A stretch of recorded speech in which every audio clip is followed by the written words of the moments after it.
I'm not sure if this is the indictment, where it's from, but someone did post this in chat I'm in, and they did a search warrant on his cell phone, and I don't know that this is exhaustive, but it's the things that they did include in here, and they mention a Google Maps route with a start Yes. time. Let me see here.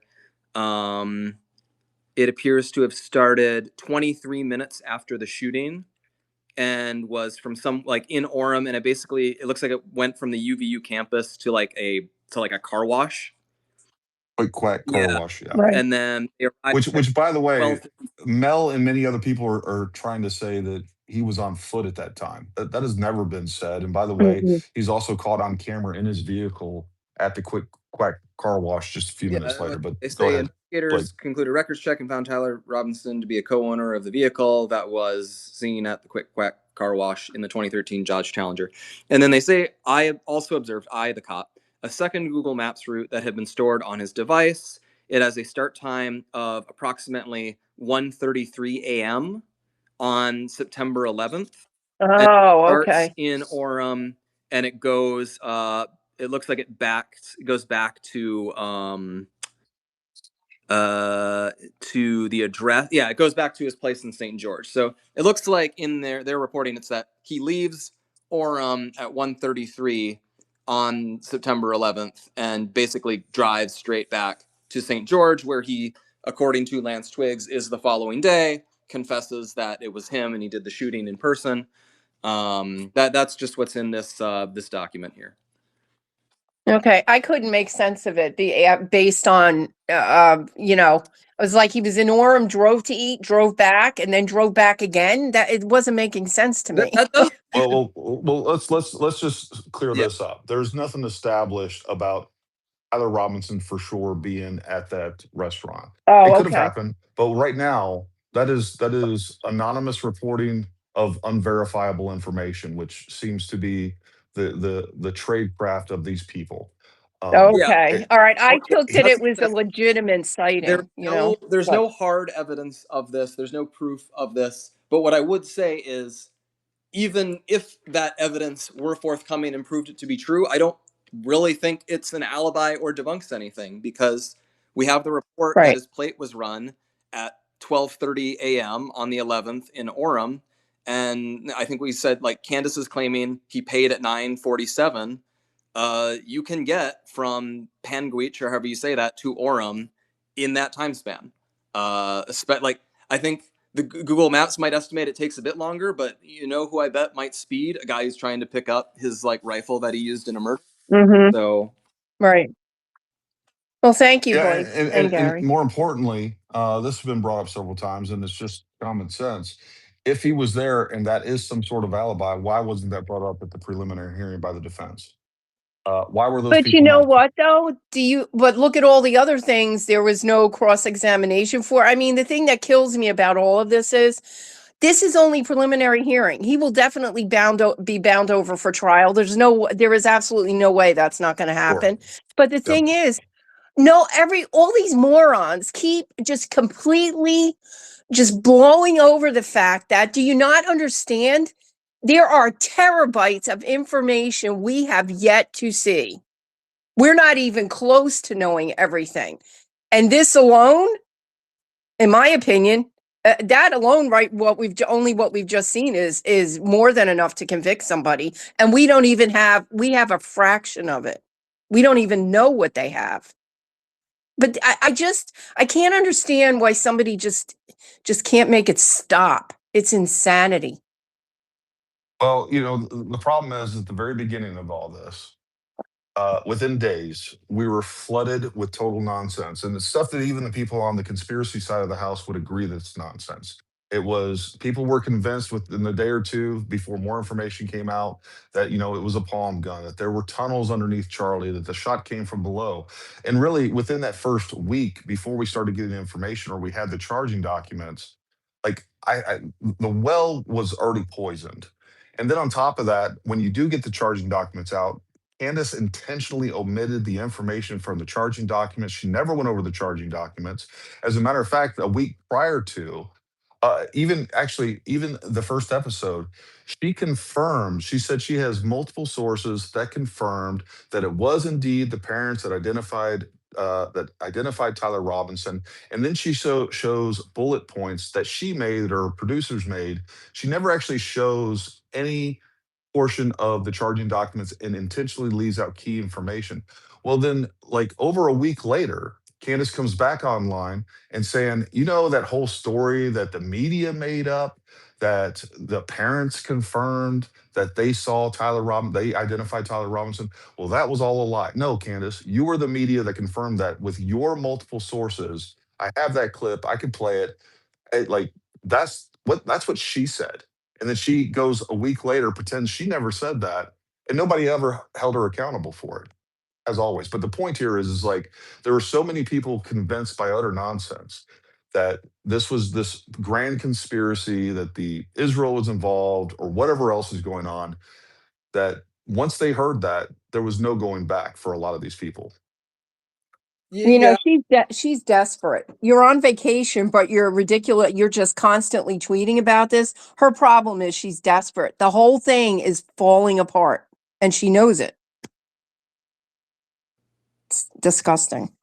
Yeah, I mean, I wish it was falling apart more. I think it's very clear a lot of these people are just, I mean, they're committed to it and they'll probably be committed to it forever. And it's made her, it's made her a lot of attention. It's made her a lot of money. It's allowed her to hurt a lot of people that she despises. And I think those are all things that she personally enjoys a great deal. And that's how it's going to be for a lot of these people, I think. Well, just God Uh, bless you, Blake and Andrew and all TPUSA and poor Erica. My heart goes out to all of you. We're with you guys. There's plenty of people that love you, and we know. That's appreciated. I really I like that. I like hearing that. Thank you very much. That means a You're lot. welcome. I just approved several requests. If you guys can throw a hand up or somebody just jump in there anytime that is now a speaker. Adam, go ahead. Hey, how's it going, guys? Hey, Blake, thanks for joining a space like this. I have a quick question. I've heard that Tyler allegedly talked to a TPUSA person the morning of. Do you guys, is that going to come up later in the trial, or is that confirmed? I mean, if it was prosecutors who stated that, so I assume they have ample reason to believe that. I said in the last space, I don't know who they're referring to, and if I did, I wouldn't reveal that because the people who, are committed to these theories are also committed to doxing and harassing people in insane ways. But providing general context, what I would say is there was quite a production that goes into any Charlie event by that point. So it was almost certainly either one of our event staffers who would be setting up the tent, or it would be a volunteer from on campus. And Gotcha. I'll bet dollars to donuts it's that he went there and he was like, "Hey, is Charlie Kirk coming here today? What time's he going to get on campus?" If he was planning a shooting, the things that a would-be shooter would do. And the idea that they're twisting this into, oh, what they're really revealing here is Tyler met with his co-conspirator inside Turning Point as part of this assassination op, and they just left that part on set. That's manifestly insane. And yeah, there was 2 tents there. I would wager that he was asking which tent Charlie was going to be in. That'd be my guess. It's possible, yeah. I don't know. I don't know. But that's I assume is what it's going to be related to. It's he was, and then he Got goes it. again because this is what they lay out in the pre-trial, which was they said they had him 4 times in the area.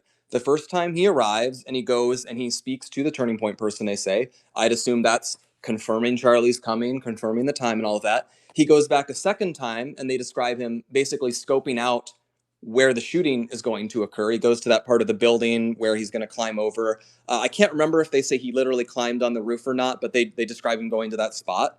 The third time is when the shooting happens, and then the fourth time is when he allegedly returns in Orem to try to retrieve the gun. And that's like the narrative they chart out. And what I would just point out is all of this evidence forms a perfectly coherent, understandable, straightforward narrative for how a shooting would go down.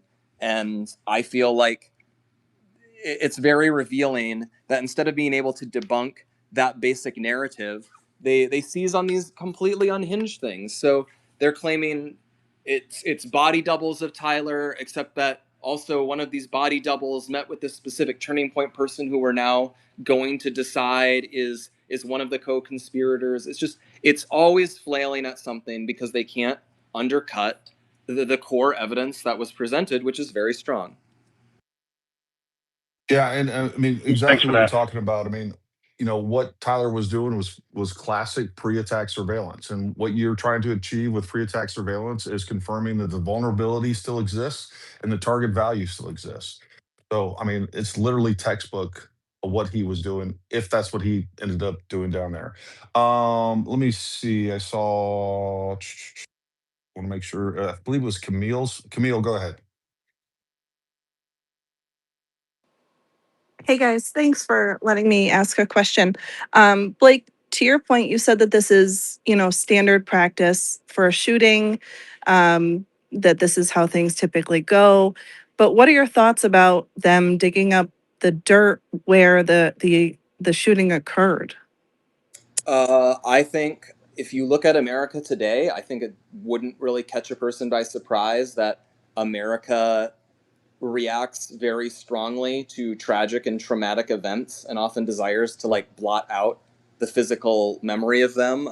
This is maybe something that'll set some people in this room off, but look at the Sandy Hook shooting. After the Sandy Hook shooting took place, they basically bulldozed the school and built a new one. But And within how many days though?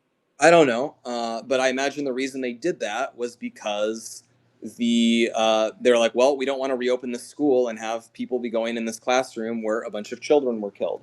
And that's how America reacts to a lot of traumatic things. And it wouldn't surprise me that a generally trauma adverse facility like a modern American university might react to a high profile shooting by immediately messing up the physical site. And I don't recall the exact timeline, but I suspect that's just the school made that decision. They asked Yeah, the the prosecutor guy about it, and he said, I learned about it when it was on the news, same time as you did. And I'll tell you, I learned about it when it was on the news, same time all of you did. yeah, I don't think that goes to the typical flow of a murder scene, but that's just me. Thank you. Well, it was no like this is what if we're going to be intellectually honest and we're going to talk about the repaving of the crime scene, then we need to remove the phrase crime scene. It was no longer a crime scene by every standard. Yeah, We had every single agency that was out there working 24/7 for over 3.5 days.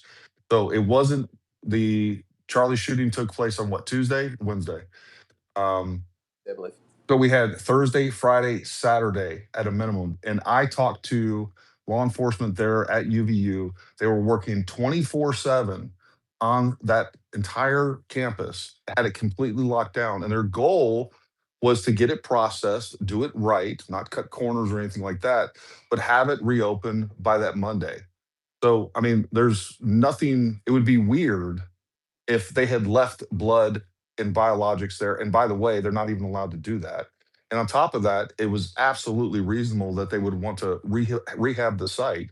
We had students that actually attended there, and if they didn't attend, everybody saw it, so they would want to rehab the site. It's like if something Yeah, in traumatic the happens, I think that's a good point. something traumatic happens in your house, you're just gonna after the crime lab leaves, you're just gonna leave it there. I mean, I don't even know why this is a talking point because Yeah, it seems pretty silly to me. people and organizations will react in different ways, and you could say I don't think they handle it the right way, like they should preserve it that way. But I think that point you made is the perfect one, which is it was no longer a crime scene. The police roped it off. They did their investigative work. They collected their evidence, but this isn't a you know 10 by 10 square area that is permanently ceded to Utah law enforcement in case Yeah. anyone decides they need to dig it up again. Ultimately, with any crime, the police do their investigation, they take the information they believe they need, and then they relinquish the scene back to its owner, whether it's physical property in some cases or whether it's a location. And that is what happened here. And it's always bizarre to me because when people complain about that, I feel they're essentially, as far as I can tell, they're getting back to what has always, in my opinion, been the dumber of the conspiracy theories, because it seems to just be alluding to claims that the shot, like he was shot from below from an underground tunnel, which there's absolutely no evidence for and none has ever been presented, and it completely contradicts all eyewitness testimony, including my own, because I was there. And like there's no payoff to this conspiracy theory. It's always this endless agitation, grasping for anything, because the ultimate goal is merely to enable a specific predetermined conspiracy theory and like just reject the evidence that is in front of your eyes. And this comes up with other things. It's like when I've seen people complain that, I guess, apparently the SUV was sold. Well, the police are going to look at that SUV, they're going to photograph it, they're going to chronicle everything that was in the SUV, they're going to collect all of their evidence so they can present it at trial. But in the end, they're unlikely in most cases to just keep a vehicle around permanently for 3 years in case someone decides to double check that sort of thing. Like that, this is what we have police investigative departments for, to collect Well, evidence. I mean, I don't know what the expectation here is to just like have that roped off in perpetuity. Really, what this is an appeal to, I don't know, these people that think they're suddenly private investigators or Matlock or something, where it's like, no, no, no, I needed you to preserve that so I could go there and I could figure out the truth. You're not going to be allowed to do that. What do you think you're going to do? You're going to go there in the middle of the night and security isn't going to be aware, and you're going to be able to take soil samples, and you're going to find fragments of bullets that actually exited. I mean, how long have we been hearing this? That like, no, no, no, there was an exit wound. No, no, no, he was shot from the rear. No, no, he was shot from the front. Like, there's nothing that you're going to find there. It really is ridiculous, and you're not going to be allowed to go there and investigate or whatever it is that you think you're going to do. And by the way, there's no evidence that you should be allowed to do that, or that there would be anything found, because there's no evidence of anything other than what has taken place. And if you show me evidence, I would love to see it, because you know what, I would love to discover that something else happened. I'm perfectly fine with it, but so far I just don't see any evidence. Look, I'm going to let a couple other folks up here in just a moment. I just want to say this for those of you that disagree with Blake or me, or the Fed slop, and you're onto the pod slop, whatever it is you believe, we're going to let you talk. We're going to be remain respectful, and I expect the same out of you. This is not the time for sound bites or anything else. Let's have a earnest, good faith discussion. And so, with that being said, I will let Mason up. Mason, go ahead. Yeah, I have a bunch of questions that I could ask, but I guess just one specific that I had in mind today was I saw this on X a couple days ago, and then Candace brought it up as well. But for Blake specifically, how do you tackle the two differences between the challengers? Because one of them you can obviously see it is a dual exhaust from the video that was shown in court, and then the official pictures from when they towed his car, it was the regular like rectangular exhaust. So you don't have to get into like, oh, this person, I'm talking strictly, can you acknowledge that those are literally two different vehicles?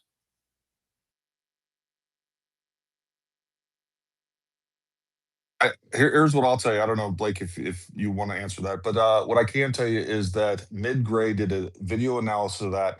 They decided to capture. You can actually see that it is a dual exhaust in the other photos. What you're dealing with, according to Midgray, who knows more about photography and videography than I do, is that you're dealing with a extremely slow frames per second camera, and as that thing moves, this is what we've seen time and time again, because you can grab one frame of something and make it look like something else entirely. And we've seen this, we've seen fraudulent presentation of evidence time and time again. I reposted Midgray. I will find that post and repost it for you, Mason. You can check that out. I think you need to go through that and make a determination of yourself. If you believe what he's saying, I think it's pretty compelling. That's ultimately up for you to decide. But I do think and the other part of this is, we know what the VIN number is to his vehicle. Um, I guess the other argument would be, well, it's not his vehicle, it's a different vehicle altogether.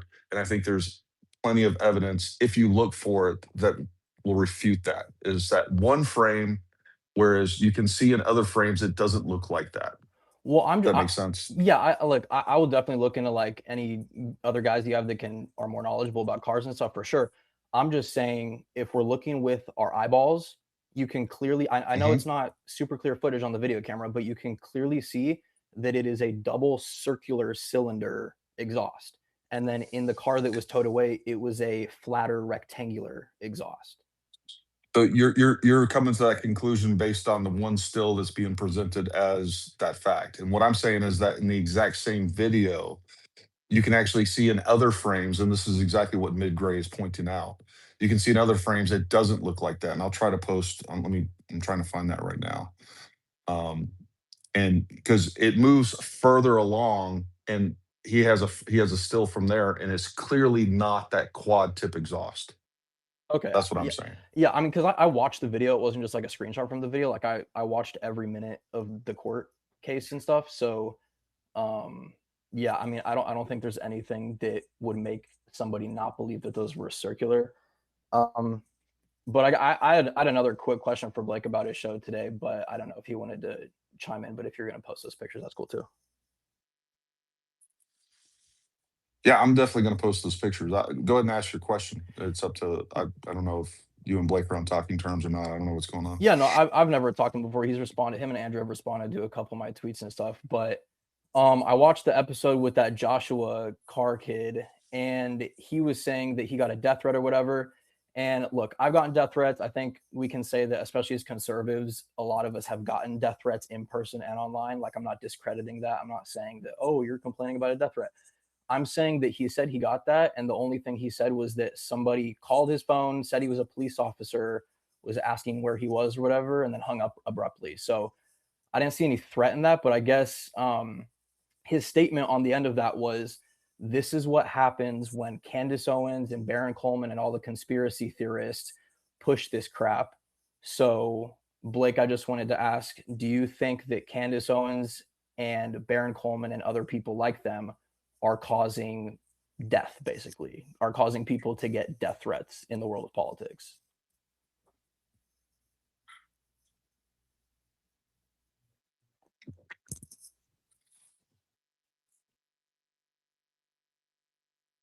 Blake, I don't know if you're talking or not, but your mic is muted, or maybe just not talking, or maybe you're busy or something else. Um, yeah, I don't know if anyone else wants to answer that. I think there's lots of opinions on that. I mean, I think they are. I mean, I think what they're doing is inciting violence time and time again. How When so? you're telling people, well, when you're saying that Erica Kirk, for instance, is it involved? Well, let me ask you this. Go for it. We know that whoever you believe that killed Charlie Kirk, somebody was targeting Charlie Kirk. Do we agree on that? Yeah, the party or parties involved were targeting Charlie Kirk, correct? Sure. And we also know that Charlie Kirk had thousands of death threats. That's why he had security. Those have actually been confirmed by FBI in the past. Like, he's had death threats for his beliefs. And this all stems from his push against leftism, and in particularly trans activism. He's talked about this on Bill Maher. He's mentioned this to many different people. I think this is well documented. At any point I get to a point where someone disagrees, or specifically you, feel free to chime in. So Erica Kirk, through association, just by proxy, I think we could agree that would automatically, regardless of how Charlie left TPUSA and ultimately because he was killed, if she fills his shoes, she's ultimately a target too. And my God, if you want to say Israel, Israel too, fine, whatever. But the point is that she automatically comes with that. Now you add on to that people saying that she is involved in the conspiracy, the planning, and the cover up of Charlie Kirk's death. That is going to incite a lot of other people. And then on top of that, you add these allegations and disgusting accusations saying that she's involved with child sex trafficking. So, yeah, I mean, that is inciting, and with zero evidence, by the way. Nobody has a scintilla of evidence at all saying that she was involved in conspiracy to kill Charlie Kirk. None. They don't have anything. And you have zero evidence to say that she's involved in child sex trafficking. but that is the image that they're pushing forward. And that in of itself is inciting violence. And they know it. And they know what they're doing. And we see it. I mean, one guy's already been arrested for attempting to threaten her or kill her. I don't remember what the exact, he definitely made death threats toward her and was ultimately arrested. And I mean, as many people as Candace reaches and Baron Coleman reaches, and some of the things they have said, I think the conclusion is pretty clear that they've convinced their audience that Charlie Kirk was killed, his wife was involved, and that also his wife was involved in child sex trafficking. So we could isolate it just to her, but for sure, that is inciting violence. Do you not agree with that? Right. So I'm assuming you're talking about the guy, like the White House Correspondents' Dinner. Was that the main guy you were talking about? No. There was another guy that was. They canceled an event in Georgia with JD, JD Vance. Yeah. Yeah, that was the one where I think Candace, of course, like claimed the whole thing was fake, as she would, but no, it was very real.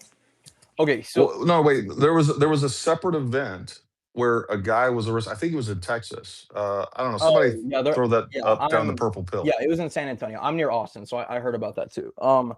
Yeah. This is my thing. Like, obviously, Charlie got death threats. We know this. We know he got death threats. We know conservatives get death threats more than the left. That's just true.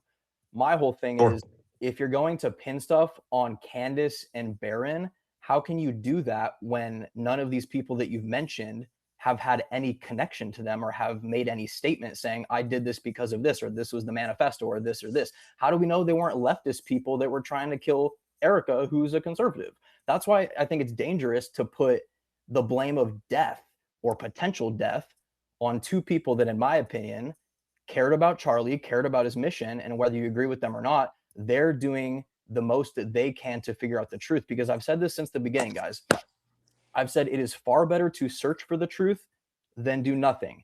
And with all due respect to the Charlie Kirk Show and Turning Point and everybody involved, I've said this since September and October back then.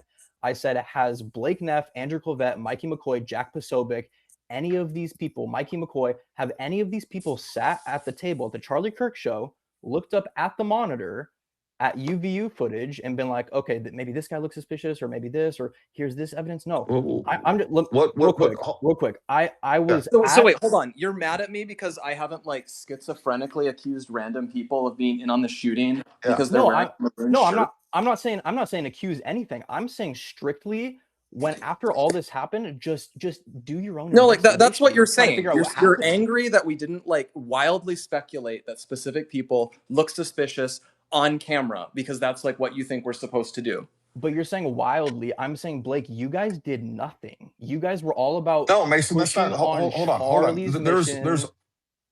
No, Mason. Hold on a second. Let me just pause you right there because it's not just what we do; it's how we go about doing things. And as a conservative, as you're saying, there's something that we believe in, and that is you don't accuse people without evidence, and that is inciting.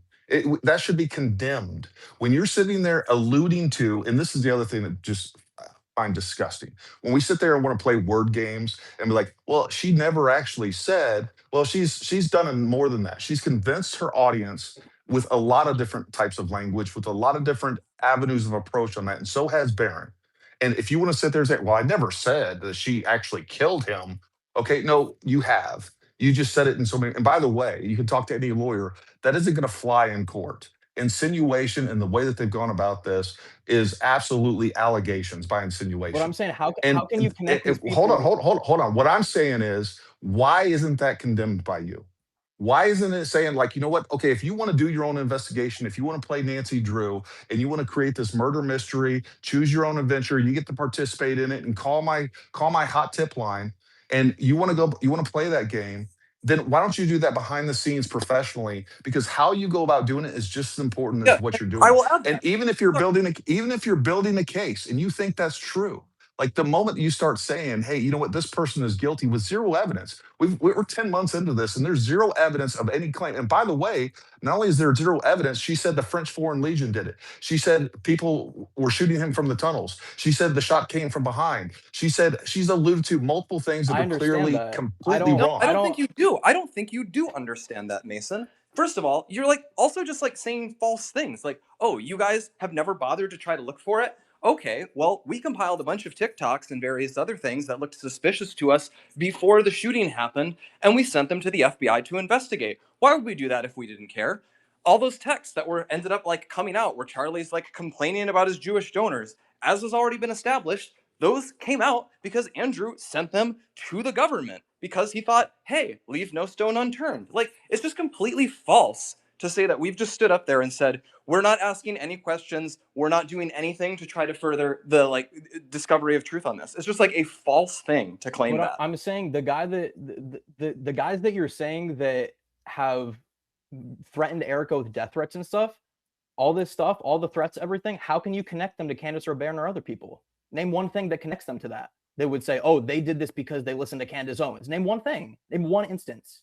Look, like what I will say is, I'm not saying any specific person was specifically radicalized by Candace or by Barron. What I will say is they endlessly stoke the idea that Erica Kirk is like a specifically nasty, like evil individual who's like conspired in one of the most dramatic and like wicked crimes in our lifetimes. They endlessly promote this idea with no evidence. They egg on people who do like weird and creepy things, like try to like spy on her and like stalk her. Like they encourage people who do these things by reporting on their antics, and to claim that this has no connection whatsoever with people feeling like it's a good idea to stalk, harass, and threaten Erica and anyone else in the Turning Point universe is farcical. Like, I don't know whether any particular person is connected to them. Do I think any of them would have a problem if someone did that? No, I don't in the slightest. I mean, frickin' Baron Coleman himself went and stalked Erica to a church that she has been seen at.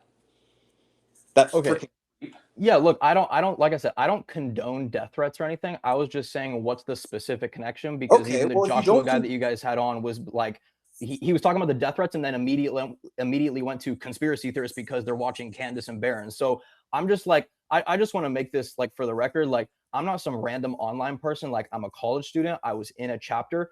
Back in September, October, November, I defended Erica and TPUSA in the midst of death threats, online and in person. I had to talk to the president of our university because we were getting racist harassment from people to our vice president and president. We were getting death threats almost every day. We were getting physically assaulted sometimes. So I'm just saying this as somebody who was in a chapter, who was at the funeral, who was at AmFest, who has talked to former TPUSA employees, current chapter presidents, past chapter presidents.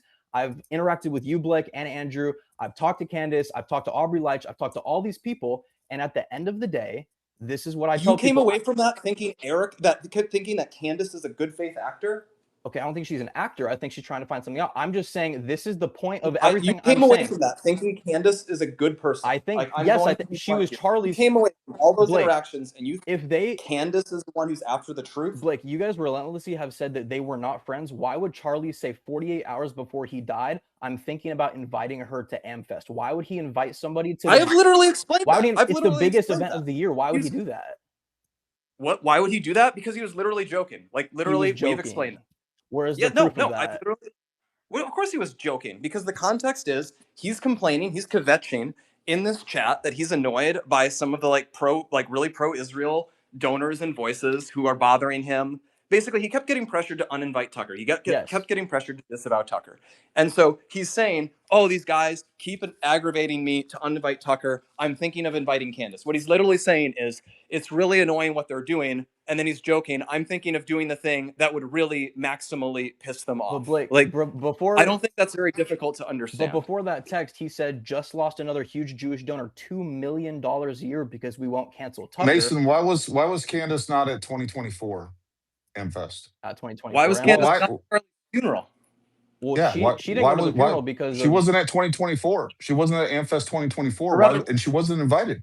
I'd say, like, since people fuss over that, why wasn't she at Charlie's memorial? She was invited. Well, I remember she said she didn't want to go because of security threat.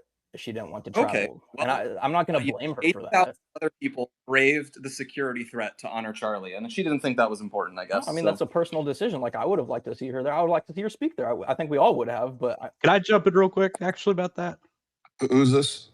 Sinful Smalls? Sinful. Yeah, go ahead. Why not? Let's break it up. So So if Erica is the same thing, the reason why she didn't go to Georgia is because of a security threat, and she gets mocked for it. But Candace doesn't want to go to a funeral Her thing husband because was of a just security killed. threat. I mean, there's some Yeah. important context there. Yeah. Those are two So- different things. No, they're not two different Well, they things. are. They are. They're both the same thing. You're saying they're both security threats, right? Right, but I'm Candace not. didn't want to go to the funeral thing. She didn't want to 'cause go. of She security didn't want threats. to go to Nobody the one mocked that's Candace for president. that. We didn't mock Candace for that. But Erica, she can't go to the Georgia thing, and she got nothing but mocked for that because the crowd size wasn't big enough or something. Oh, and by the So way, if we're- Candace, Mason, if you're going Candace, to be mad about that, I'm not mad about that. I mean- wasn't even talking about that. well, and Candace wouldn't go and debate Blake and Andrew in person because she was worried about the cartels in Arizona. Well, like I said, Get that's outta here. another security Like- thing. Look, I'm just. Well, I will. I will say this. Hold on, on that- Mason. go Mason, ahead. let's just for the sake of the argument, Yeah. let's say she was acting in good faith. If Candace is acting in good faith, which I completely disagree, and I think most people with I don't know any reasonable person would disagree with that. But if she was acting in good faith, then she is one of the most incompetent investigators on the face of the planet. She has gotten everything wrong. She has literally never provided a single piece of evidence to a material claim that she's made. We have no evidence of any involvement with the French. That clearly turned out to be false. We had to throw a Jew in there somewhere. That was weird. And then we have a claim that she was actually targeted by the French. What happened with that? Because she went to Dollywood the next day. Did the French get their the Macrons get their $1.5 million back? She said that Charlie was shot from below. That turned out to be false. We know that's not true. She said he was shot from the crowd. That turned out to be false, or at least no one's claiming that now. And now she's went with the dumbest of all the theories, that he was killed by an exploding microphone with enough force to completely decimate the microphone, as per her claims and Baron Coleman's claim. But it was enough force to kill a man. But it wasn't enough force, which, by the way, PETN burned at over almost 4,000 degrees centigrade. That is hotter than the surface of the sun. But you want to tell me that there was no burn marks, there was no charring, there was no smoke. There was so much force that it destroyed the microphone, but there was no equal and opposite reaction to where it destroyed his shirt at all. So, like, she has gotten it wrong every single time. So let's say she's acting in good faith. She is incompetent as they come. And the other point that I would make that proves she doesn't act in good faith, we know that Candace has a lot of resources. She could have multiple investigative teams. She could have multiple lawyers on this. She could have multiple forensic analysts on this. She's never done any of those things. She's not done one single good faith step to investigate this with any credibility whatsoever.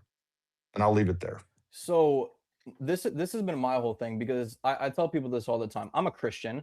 I don't think Candace is like everything she says is gospel truth. I actually disagree with some things that Candace says, regardless of people say, oh, you're Candace quote, whatever. My whole thing is, if you're in an investigation, even if you're a literal investigator, even look at movies like the movie Prisoners with Jake Gyllenhaal, Hugh Jackman. Nobody's in a literal investigation other than SBI, the Utah authorities, and the FBI. Hold on. Well, first of all, I don't think we should just trust the FBI and to what they say. But I'm saying, if you are going to be in an investigation, you actually have to you usually do hit dead ends, and you're wrong about a lot of things before you figure out the truth. You actually can't get to the truth unless you fail. That's like a life lesson. You can't get to your goal without failing, getting back up, reassessing, and going after it again. The problem here, Mason, nobody has an issue with somebody being wrong. I don't. The problem that I have here is that she's never admitted it. The problem that I have here is that every time that she claims 100% full-throated that this is what happened, and by the way, if anyone says otherwise, they're crashing out and she's over the target. That's what's disingenuous. That's what is dishonest, and that's what proves what her motives are. When people like me that are a veteran are saying, look, Mitch Snow, he could have been at Fort Huachuca. I don't care, but he did not walk into a meeting with colonels and the U.S. military planning this. And by the way, you have no evidence of that. It's just a fact that never happened. That would not happen. That's not how the U.S. military works. You're not going to use conventional forces to suddenly conduct some clandestine operation where they kill an American citizen at UVU. It is retarded on its face. It was a scam. It was BS. And like, that's just true. And now I guess we've abandoned this. We know that Brian Harpole wasn't there, or we sure are going to know when he's done suing her. But she was provided with that information too, and she didn't even share it. Like every time that she's had exculpatory information or information that contradicts her current claim, she doesn't share that information, and it shows that she's a liar. To this Yeah, day, she's still saying, good hold on. To of this bad. day, she's still saying that you got to be Spider-Man to scale the rooftops at UVU. When in reality, you walk up a flight of stairs that are open to the public, you step over the rail, and you're on the roof. Don't you think that's a problem? Don't you think that that shows a level of dishonesty that if she was held to the same standard she holds everybody else to, she would be completely discredited? Go ahead, Yeah, Blake. and I also note, like, as evidence of bad faith, she like often alludes to like having evidence that she's keeping in reserve for some reason, which doesn't seem like the behavior of someone who's doing an open and transparent investigation. She loves to do that with that Aspen event that she like fixated on and claimed was AI, where she like loves to suggest she has like actually the full leaked unedited footage of the entire event. And I don't know if she does or not, but I believe she basically claimed to have it. Well, okay, Candace, then release the whole thing. But she doesn't, because what she wants to do is engagement bait. She wants to torment people. She wants to behave in a nasty way.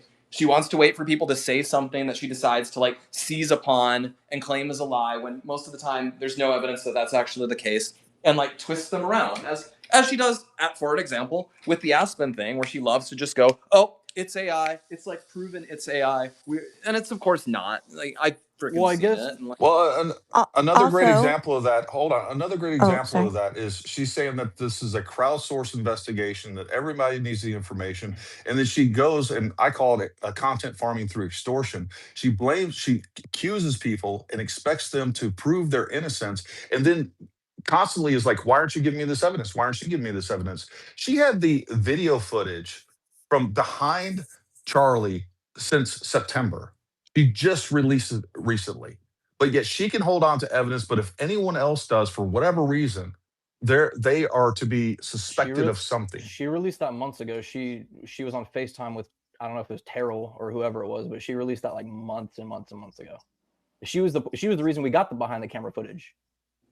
But I did But we want also to. just don't even know that she actually has this stuff for months and months, because right before she went on break, those SUV photos that she released that she said that she'd been sitting on Yeah. them for 6 months, Okay, we that's found a out different after thing. she went on vacation that she actually had just gotten them the night before. She only had them in her hand for a few hours before she released them to the public, because Michael Vinna, the guy who actually released them, he could not contain himself and had to immediately run to the internet and be like, I'm so amazing, guys. I gave this information to Candace, not realizing that the email that he shared with Candace Owens gave the date and the time that he sent the information to her. So she's sitting here saying she had it for 6 months, and she absolutely did not. She literally got it a few hours before. So she's a The, liar. the fact I is, don't know. she's been caught in so many lies that if you trust her, you're a moron. I mean, it's just a I fact. wanted to Go answer ahead. or ask a question to Blake about the video of Charlie appointing Erica, because I think this is a big thing. Especially, I know at Amfest when I was there, that was some of the opening audio of him saying that, and then obviously Candace and some other people were like, "Oh, release the video, release the video." So, in order to like, I don't know, give people peace of mind of that almost, you guys released a video, Blake, of super loud music in the background, no context of that conversation, and you spliced a clip of Charlie and Erica kissing in between the sentences. So I'm saying, how is that valid proof of him appointing her if it's a well, clip first of spliced all, between sentences?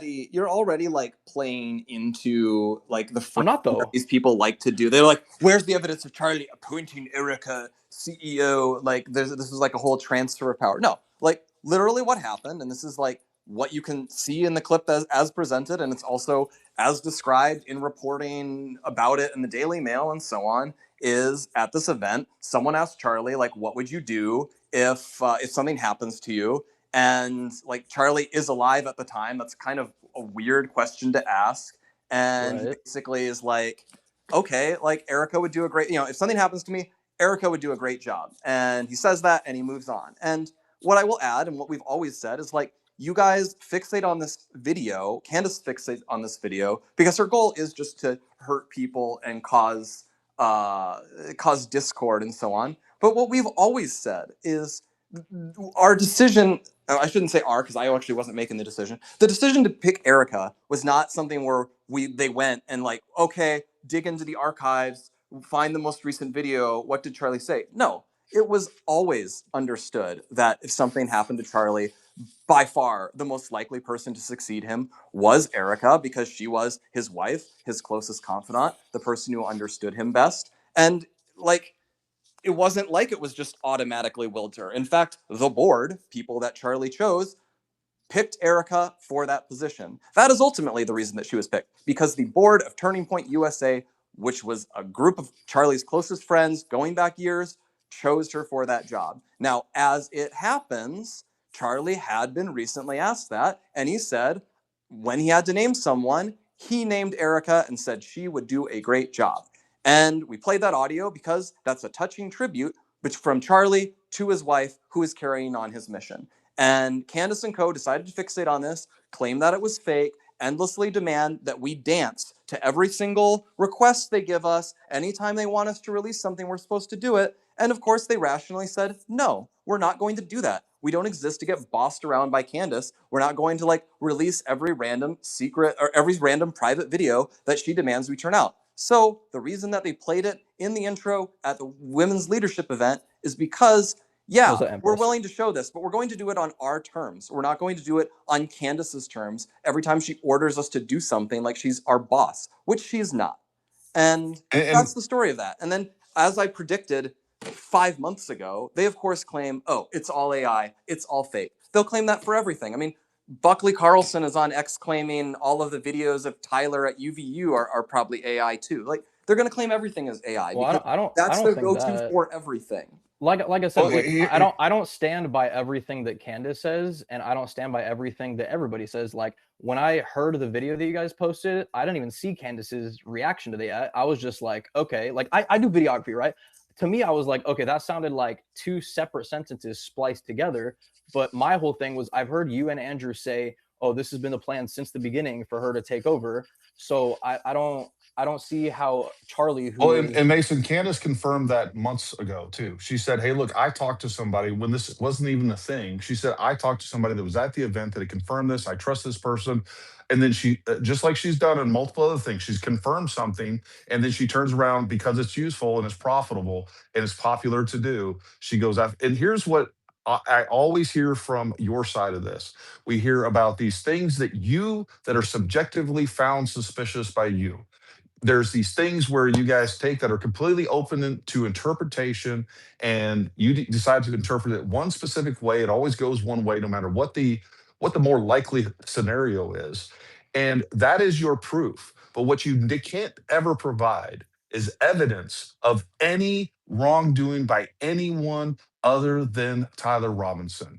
And with that, we're gonna take somebody else. Thanks for jumping on here, Mason. We appreciate it. All right, you guys are all untruthful clowns. I have one question for Mason before he speaks. See, hold on. See, that was total nonsense. Please get back up here, Mason. If you have a spine in your back there, please explain to us what we said that was untruthful. This is why I almost didn't even let you come up, because of how dishonest you are in your posting, but I still gave you a platform. We still let you speak for a really long time, and that's what you end with. It shows you what type of character that you have, which is none. Nate, go ahead. Well, I just, as an English PSA, if you say someone is a good faith actor, it does not mean you are calling them a thespian. Just for future reference. So just so everybody knows that, it means something else. But the other thing is, like, like when Luigi Mangione attacked a CEO, nobody batted an eye. You know what I mean? Like, everybody was like, okay, that's pretty clear. That's what happened. But with the Charlie Kirk thing, that's something different. And I think the linchpin in there was Candace Owens. I think that her willingness to push the conspiracy theories is what allowed this to kind of manifest and snowball into what it's become. The reality is, there's Occam's razor is a real thing. And, when you talk about all these conspiracy theories, it's like, okay, look, either a guy who is a little bit mentally screwed up, right? A guy who's, into furries and I don't know what else he's into, right? But he's obviously screwed up. Thinks someone is a monster, right?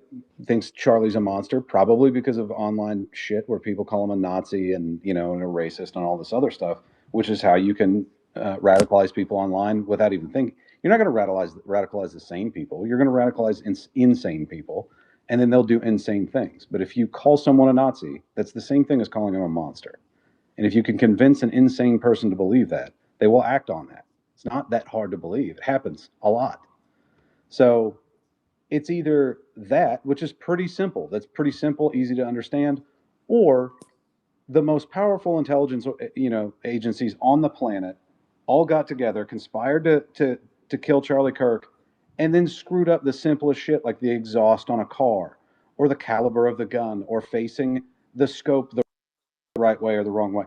All of this other nonsense, it's just stupid to believe that all these professionals got in there and Candace Owens in front of her desktop is the one that figured it out. No, she's not. And Blake, I don't know you at all, but like, are you a professional investigator? No, I am. I'm a producer on a podcast radio show. Okay, so that'd be like me asking my plumber why he didn't fix my electrical problem. Why on earth would I expect you to investigate this crime? Right? We have groups of people for that, and it's called law enforcement. And there were several agencies that were involved in collecting all the evidence and investigating this crime. It is not the roles and responsibility of the average citizen to do it. And I hate to break it to you, there's a process for it to do it properly. And unless you understand that process, you're going to do it wrong. And if you're doing it from a computer screen, you're definitely going to do it wrong. Oh, and Nate, let's say someone's acting in good faith and they truly believe that the government isn't telling them the truth, especially with somebody with a lot of resources. You would think you would hire professionals to do that type of thing. You would hire people that could go over the forensics. You would talk to lawyers to talk about the case and the validity of the case. You would hire former whatever investigators to go investigate the scene for you. But the problem is she's not doing that because that doesn't create content. What creates content is deputizing your entire audience and saying, guess what? We're going to solve this together. Just send me some information to my email.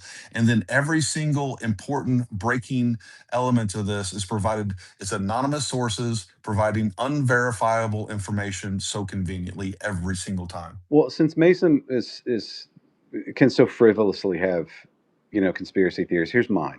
Candace got fired because she's vitriolic and insufferable, and she's a disgruntled former employee. So there's two motivations at play. One, the conspiracy is lucrative. The other one is if in the process she can point out the people that scorned her, and implicate them in her conspiracy theories, then it brings them down as well, right? So I think there's two things. She's going to get paid, and she's going to make the people that made her uncomfortable now uncomfortable, right? So that to me it's as simple as that. She's hell hath no fury, you know what I mean? Except that she's a particularly mean woman. That's my. Well, I don't Nate, even think that that's a doesn't theory.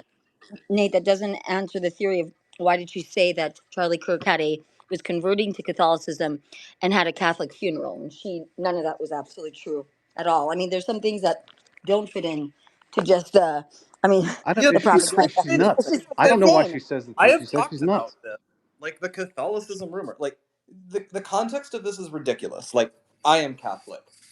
Justin Strife, the COO of Turning Point, is Catholic. One of our lawyer guys is Catholic. Like there are a lot of Catholics at Turning Point USA, and like it would have been the easiest thing in the world for, well, I don't want to say the easiest thing in the world because who knows, there's all these religious things, but it would have been easy for Charlie to convert to Catholicism. And like I know he actually appreciated Catholicism in a lot of ways. I think he liked the ritual stuff of it. I think he maybe even liked the idea of sacraments. But in the end, Charlie was very Protestant in his approach to religion. Like he believed a lot in the individual's capacity to read and interpret scripture. I don't think he liked the idea of having to listen to a libtard pope who might tell him various annoying things he disagrees with. He got along incredibly well with tons of different pastors. But Charlie was fundamentally he was a very individualist Christian who marched to the beat of his own drum, which is why he does his Saturday Sabbath that he calls Shabbat, because he's good friends with Dennis Prager. It's why, yes, he did sometimes going to Catholic services because he liked the ceremony aspect of it. It's why we had an Eastern Orthodox priest on the show just a few weeks before the shooting because he was interested in what's going on with Eastern Orthodoxy. I want to learn more about it and how it works. Like, that is how Charlie approached Christianity. He was deeply interested in it. He appreciated the different strands of it. But and like, this would come up on the show. We'd have our AMA, and I think at one point it was either in the AMA or maybe even during a normal show segment, he like started talking like, "Oh, I like how Catholics honor Mary. I think that's pretty cool." He'll say stuff like that. But like, the claim that that means he was literally changing religions to Catholic, I mean, I think I would have known about it if he was doing that, and I had absolutely no sign that he was doing so. I think, who knows, if he'd lived another 10 years, maybe it would have happened, but I saw no sign Blake, of that. Charlie was probably more Catholic than Candace ever was. She was never did her Catholic conversion and didn't even do it when she was in Europe. So, anyways, the whole thing is just ridiculous. Like, to wear a skin suit of Catholicism like she did, and then espouse the things that she's done since Charlie Kirk's assassination is an affront and a smear campaign against Catholics, in my opinion. So, because nobody wants to equate her with what she's done with her devout faith, allegedly, that she supposedly has. And God in his infinite wisdom will figure out a punishment for that alone. But the whole thing is bizarre because Mrs. Kirk had Charlie's necklace in her hand, and so they said, "Oh no, this is his rosary." From the beginning, it was bizarre behavior. None of it was normal from the beginning, and it was a total propaganda op by her. I just, anyways, sorry, I just wanted to jump in on this. It's just there's certain things that you can't even try to figure out or justify. Why would somebody do this or the other? But I find it fascinating that there's a whole set of people that are more interested in destroying TPUSA and more interested in putting a target on Mrs. Kirk's back and on anybody that walks in and out of the TPUSA building, and to make kids uncomfortable on campuses so that they can't just go and debate whoever that's showing up there, and to create a subversion in the Republican right wing community, uh, for whatever reason, they have. Whether we're capitalists, we believe in people having an economy and making money, but there's like sometimes you go too far, and then you have to figure out with yourself and with your, I say with your God, there's the one true God, but how you're gonna make your peace later on in life. But this is a very weird thing, such a public assassination of a very key profile figure in politics, especially after Donald Trump's attempted assassinations, repeated ones, is an unusual thing for our age group. So like 45 and unders, we're not used to that, other than what we saw happening to Trump. So there's a whole generation that are older than us that went through the JFK thing, right? And they had their experience with it. And the Israelis had their experience, and then in the UK they've had an experience with, I think one of their prime ministers was shot. Right? We had Ronald Reagan, but most of us were way too young then to have an impact of like the attempted, assassination of a president. So this was a very big thing. But the assassination culture on the left is a very well known thing. It's that for us, when you see Charlie and what he was doing in life, he was such a big figure. To have such a regular schmegular kid shoot him, it's very hard for certain people to conceptualize that. But that doesn't mean you have to add propaganda to it. That's the difference, right? No, you're 100% right, and that you're right that they don't understand how easy it actually was. I had a lot of questions before I went to UVU. After I saw what happened at UVU and how easy this was to actually pull off, and understanding the dynamics that were involved, I mean, it just made it all made sense to me. Sassy, or go ahead, Stealth. Did you have anything else you Yeah. want to add? Oh, sorry. No, I felt bad. Other people were waiting, but I wanted to say something before Blake leaves about another thing about UVU. But I'll say it I'll wait for somebody else No, to say no, it. no. You go ahead. You go Are ahead. you sure? Okay. Yeah. So, Blake, I spoke to Andrew, I think yesterday maybe it was yesterday or the day before. It was like Saturday evening, for a couple hours on some things. Hopefully he'll get you some of this stuff over to you. But for me personally, I'm not an influencer. I don't monetize anything, so none of this matters to me. I don't have a YouTube channel, blah blah blah. But I do the Twitter Spaces, and my biggest issue was that UVU was put on I was monitoring because of the Transtifa Salt Lake City group that was there, because there was a lot of involvement with Cuba, and on campus at UVU there was involvement with three organizations there: PSL, PAL, SJP, all these kind of pro Pali DSA types of groups, part of like the Neville Singham operation, that had just come back from their recent Cuba trip. And we have no evidence about him traveling to Cuba or anything for any type of training or anything like that, as far as I know. But Elias Rodriguez, who had done the assassinations in D.C. of the two embassy employees, a girl named Sarah, she's a Christian girl from Kansas City who was working at the Israeli embassy, and her fiance, who's actually a German Christian missionary who grew up in Israel when he was young and was working at the Israeli embassy. And Elias Rodriguez was part of a through line through the individuals that were part of the Trans-Tifa terror group, or whatever you want to call them. And the woman who led it is an Iranian transgender who's currently living in the Cuban embassy, okay? And she runs the ground game, or he, whatever you want to call it, runs the ground game and is heavily trained in Cuba. A whole group of people at UVU were. I did not know Charlie Kirk's schedule. I never followed TPUSA. Like, obviously, love the work that you guys do, but and all my friends are at all the events in Amfest, and they're all very, involved with everybody high up. But I was speaking directly with the administration over and over and over again about this network out of UVU specifically, because they had a murder of a MAGA supporter about 18 months prior to Charlie Kirk's assassination. But this was at one of the hubs of U.S. American students that are being recruited and radicalized both from inside the university and then outside the university, and part of these trans Tifa groups, which were very concerning to me, aside from the pro-Palestinian nonsense, and were being trained down in Cuba. And some of them go there, for just commie training, and others go for more kinetic training, as Elias Rodriguez was involved with, and he's now sitting for death penalty in D.C. for his attack. Unity of Field. I'm just going to say these names, and you can look it up later. But anyways, had my analysis of that location is, and I literally spoke to them. I said, you cannot have people do events at this school unless you're sure that these groups are not going to perhaps do some type of terror. Because we were just at the beginning of mapping out all the different DSA and Trans-Tifa overlaps with these Cuban trips and these PSL organizations. You can see now we're going after Neville Singham and the People's Forum and all these groups and everything. This has nothing to do directly with Tyler Robinson. The question is, were there people in the Discord chat from that school?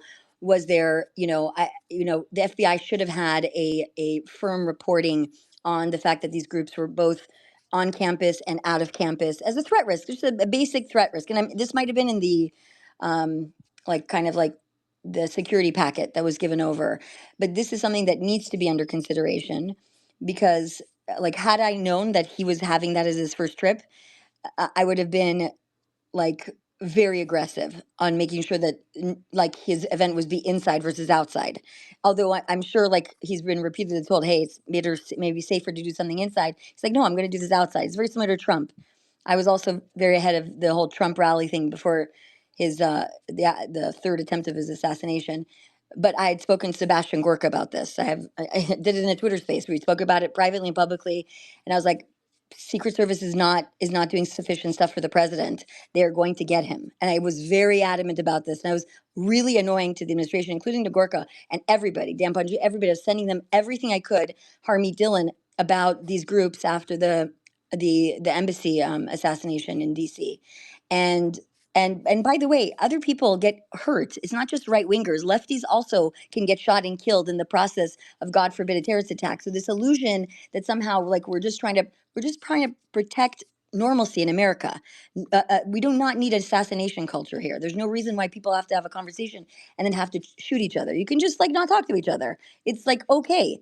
But this is a threat concern for me, especially for you guys going forward, that when you book these locations and campuses, please pay attention to these things. And if need be, I know the outside event's very nice because of weather and optics, and it's like casual. People show up, they walk out, and it's feels more organic. But we're living in a very bizarre time, and sadly, and I personally have a tremendous amount of guilt myself that I didn't know Charlie's schedule, and I never paid attention to that because I never even thought about it. I was thinking about other of these groups and other of our principals from the administration, where they're going, what they're doing, and we were mapping out like other potential situations in the U.S. that are actively going on, and that's probably what I'm most upset about. So like I'm close to Paramount and other people for the same fact that like I'm just concerned, and I want kids to be able to go to these events on campus, and I want you guys to feel safe walking around like normal people, and that this shouldn't be like a politically motivated thing. Um, and so, yeah, that's what I wanted to say. Like, please make sure that people understand every campus location you're going to about the different type of radicalization I mean, that's going on. this was a discussion. I wasn't a part of it, but this was discussed sort of afterwards that security brought up. It is inherently there is more hazard in any outdoor event because it's harder to control access to the person. And I think Charlie was aware of that. And the reason he went for the big outdoor events anyway is for reasons I think we could all understand, which is when he did a big outdoor event on campus, thousands upon thousands of people showed up. He could get huge crowds, especially of the kind of people he wanted to reach, which is the sort of person who walks by is like, hey, what's that? And they just decide to check it out and listen. And Like the looky-loos. you can Yeah. change their mind. Whereas if it's an indoor event at night where you register in advance, you're getting your haters, you're getting your fans, and you're not really getting that many people in between because they're not going to do that sort of thing. They're not going to give away their evening to that. But if you're out on the quad, they walk by, they see, oh, there's a big crowd, and the crowds could be enormous. And that's what Charlie cared about. And he recognized there was risk to that. And in the end, I think one thing, and it's painful to say this, but it is true, is none of us, unless you're really the president of the United States, none of us are absolutely safe from, well, even the president isn't, but unless you're the president, you don't have this full-time, massive squad of people whose only purpose is keeping you safe from every conceivable threat. Did Charlie have security? Yes, he did. And yet at the same time, Charlie, like, he came into the campus in a car. Someone could have walked up with a handgun and just tried to shoot him then. That could have happened at any time. Was Charlie's address public? No, but could someone have found it out? I suspect probably. And then someone goes there, hangs out, tries to get lucky. That's always something that can happen to you.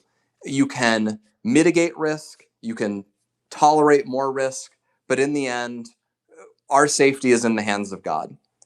And I think Charlie understood that, and he lived his life thinking, I want to reach more people. I want to change more people's views, potentially change more people's lives. And we regret that now, but I don't know that Charlie would regret living his own life that way, given the impact he was able to have. No, I know that. I know Sassy, that. Sassy, go ahead. And folks, I'm probably going to shut this down in about, I'm hoping an hour. It'll probably go a little longer, but the requests are piling up, and I want to get everybody in here. So if you can, limit your comments to about a minute, and let's try to get some more people's points of view in here as much as possible. So Sassy, go ahead. Oh, hi. Um, First of all, Blake, I want to say that I'm praying for you and Andrew and the whole TPUSA team, but I also think we need to pray for the kids and the people that witnessed what happened to Charlie, because that had to be very traumatic for them. And now that I said that, what my main argument with Candace and how she's approaching her quote investigation is I don't think she's operating in good faith. I think that's very apparent.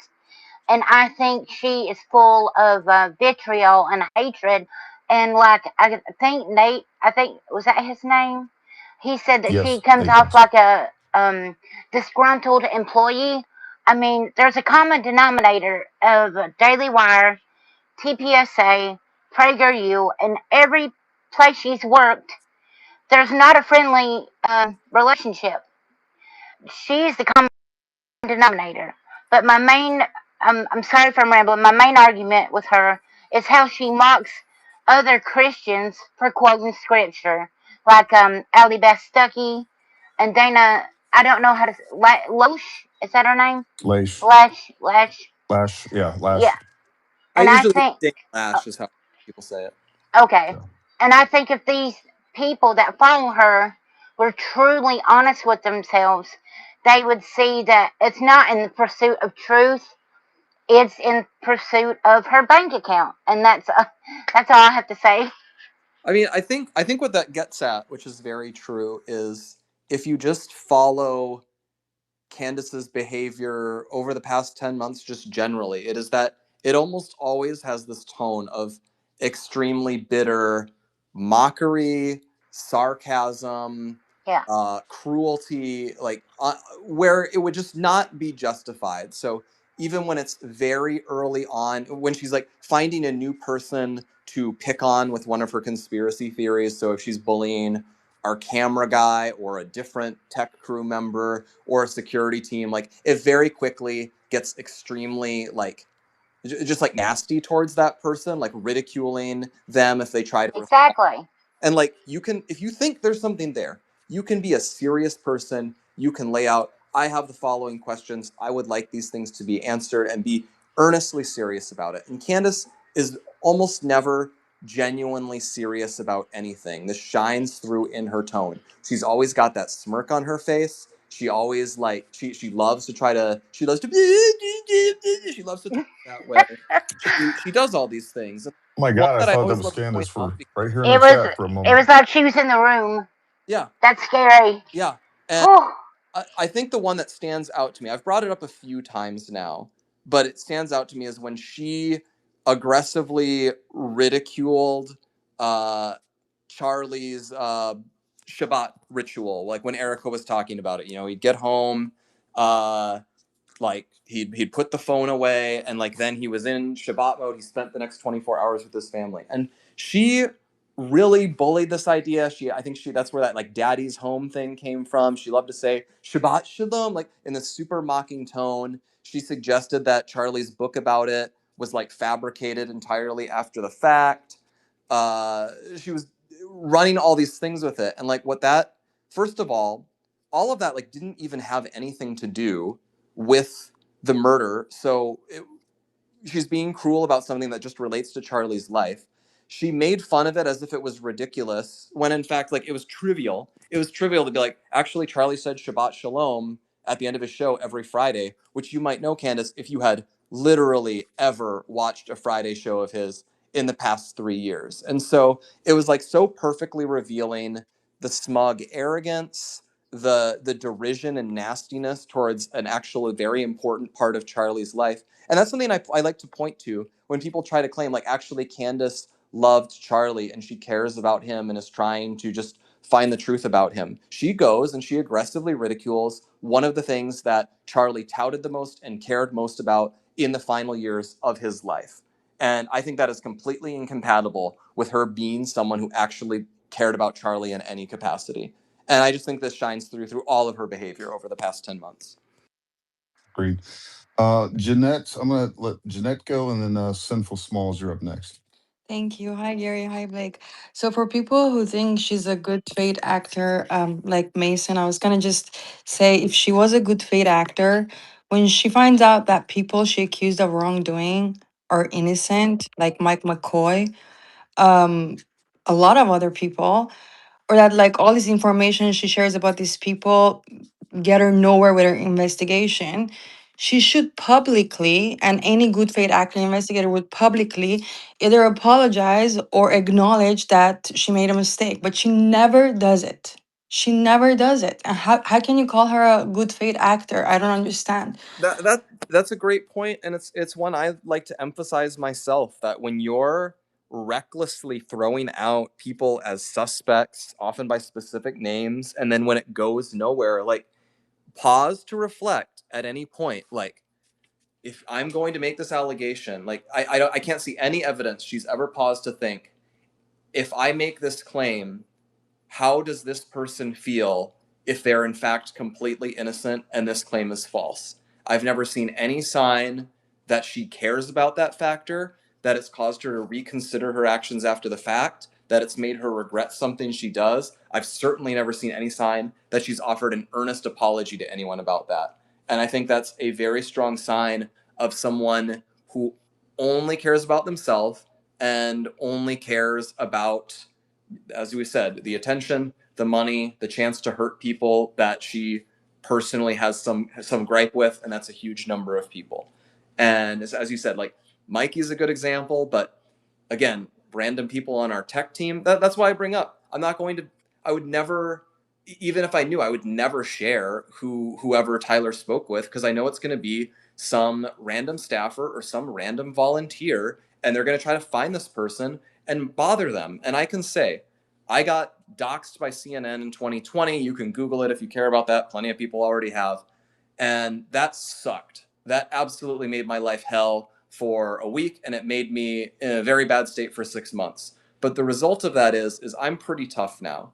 I can deal with Candace and anyone else throwing fake bullshit at me all day because I got tough. But people at Turning Point who are 24 years old, people at Turning Point who have never sought any publicity whatsoever and aren't used to being in the public eye, it is difficult for those people to face wild attacks, and it's incredibly stressful for them. It bothers them, and it greatly increases the difficulty of getting through what's already a difficult time. I have never seen the slightest sign that Candace or Barron or any of these other people cares about that. And I think that is strongly indicative of their characters. Agreed. Sinful Smalls, go ahead, and then Amber is next, and then Trillion. We got you in the speaker spot. Did you want to speak after that? Hey Gary, thanks for letting me hop on again. Yeah, man. And also, Blake, I'm sorry. I just want to say I'm sorry for what you guys at your show and the TPUSA people have been dealing with, and what happened to Charlie. Really sorry about that. Well, thank you. Yeah, I just want to point out, like, recently, in the last, like, at least a couple months ago, I've noticed like a lot of former people that watch Candace a lot have kind of come out and been like, I don't really know about that anymore, about the whole conspiracy thing. So to like anyone else that's like kind of like on the line who's not, doing this or believes there's a conspiracy because, oh, they just don't like Erica or whatever, like you truly feel like it's weird, you don't understand, you don't know what's going on, that's fine. But like when it comes to trials and stuff like this, it's not unusual for things not to come out. It's actually a good thing because we don't want to pollute, potential jurors of knowing things that they should not know yet. I mean, look back at like Casey Anthony or Jodi Arias. Look back at how crazy the media was around those crimes, of what happened, and all the rumors and all the drama that went around that until it got to the trial. Yeah, that's a great point. So, I would actually like to flag this specific point that when they've been blowing up about the enhanced John Madden style footage from the event, where I've seen them trot out where they've said like, oh, here's their plan. They're going to have their designated influencers watch this and then come out and say, this is all what's in the video. Well, keep in mind, the prosecution just wanted to put this on in open court and everyone could watch and reach their own conclusions about it. The only people who have been fighting to keep evidence from being seen over the past week has been the defense team. They argued against showing the full Lance Twiggs video. They argued against showing the enhanced or zoomed in, or however you want to describe it, footage from campus. They have been the ones who have fought to keep pieces of evidence concealed. And it is not the prosecution that has done that at any point.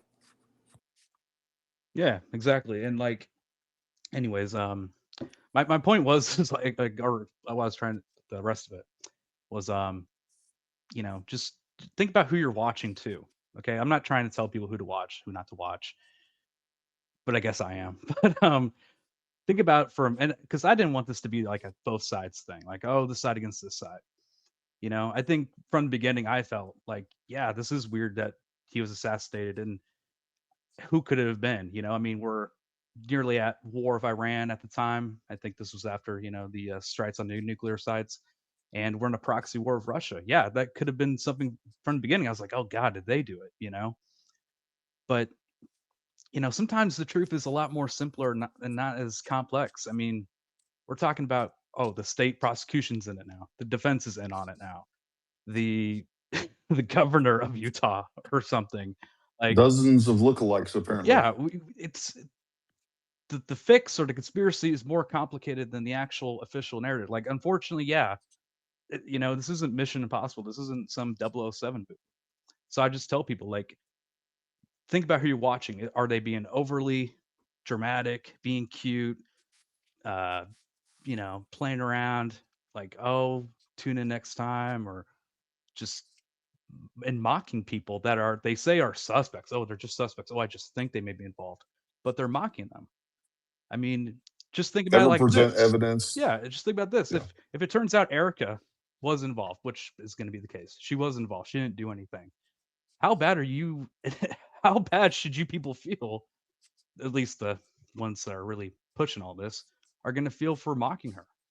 I mean, I've had deaths in the family, nothing like this, of course, and I saw what it did to my parent after losing their loved one.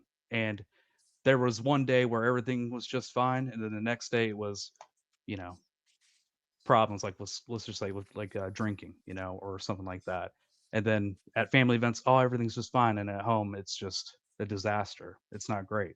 And that's just, an everyday person who is not now a CEO of a political organization and has two babies and all that stuff. So just look at it like that. Put yourself in their shoes, and I think things would be a lot more clear. So, but yeah, that's all I had to say about it. Thank you guys. Hey, thanks, Sinful.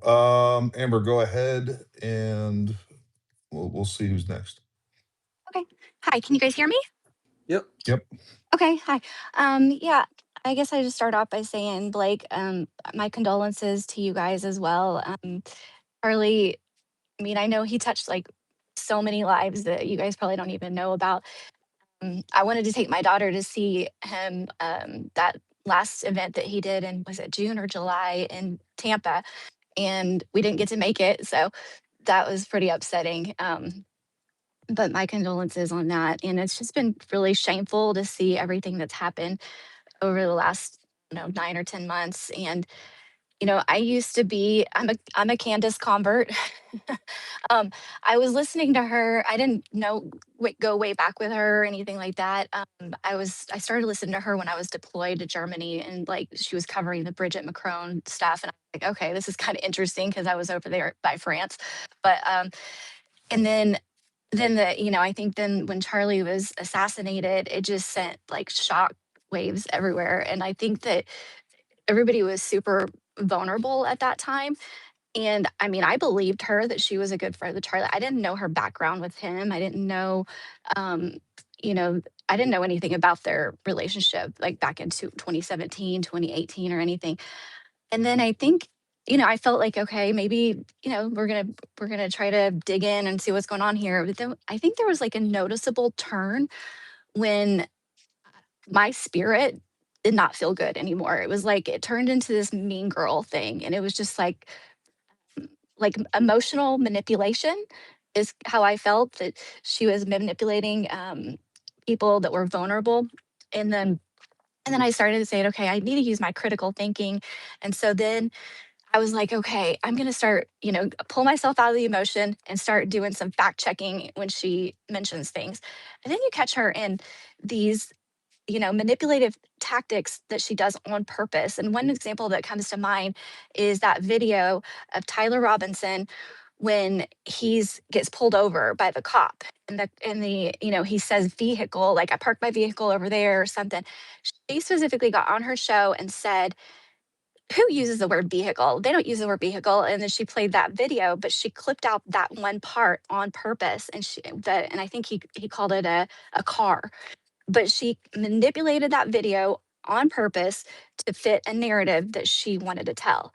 And that's when I was like, okay, this is wrong. And this is not trying to get to the bottom of a murder investigation, and this is just sick. And then all these people that are networked with her, all of them, and you guys know who you are.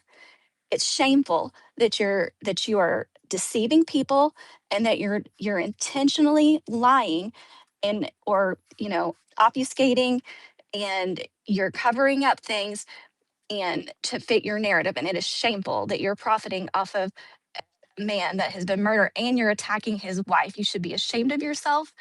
And okay, I'll be quiet now, but that was my 2 cents.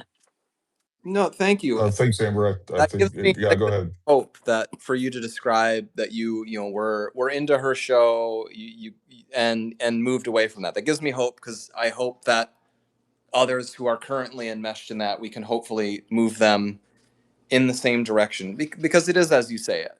I think it would be lying to say that Candace is not a very talented show host, a very charismatic individual. I think it is a dark charisma.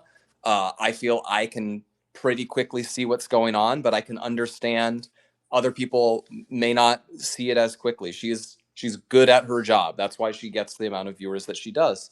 But you are correct.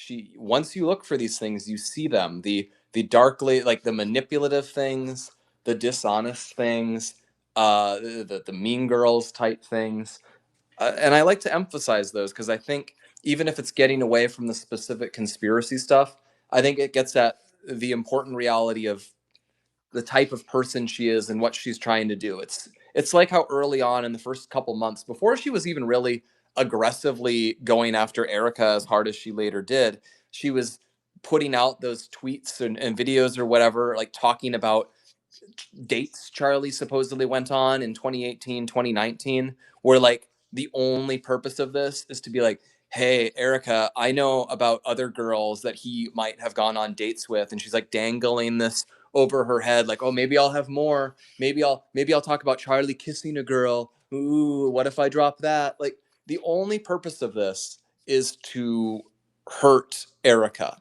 And I think a very important aspect for seeing the truth of this is when she does things where the only purpose is not to find the truth, not to investigate the shooting, not to debunk a supposed claim about the shooting, when the only purpose of this is to hurt Erica or hurt other people close to Charlie, I think is very strongly indicative of what her agenda is. And she does this a lot. And she was doing it from the very beginning. She was doing that stuff in October of last year. Yes. Yeah.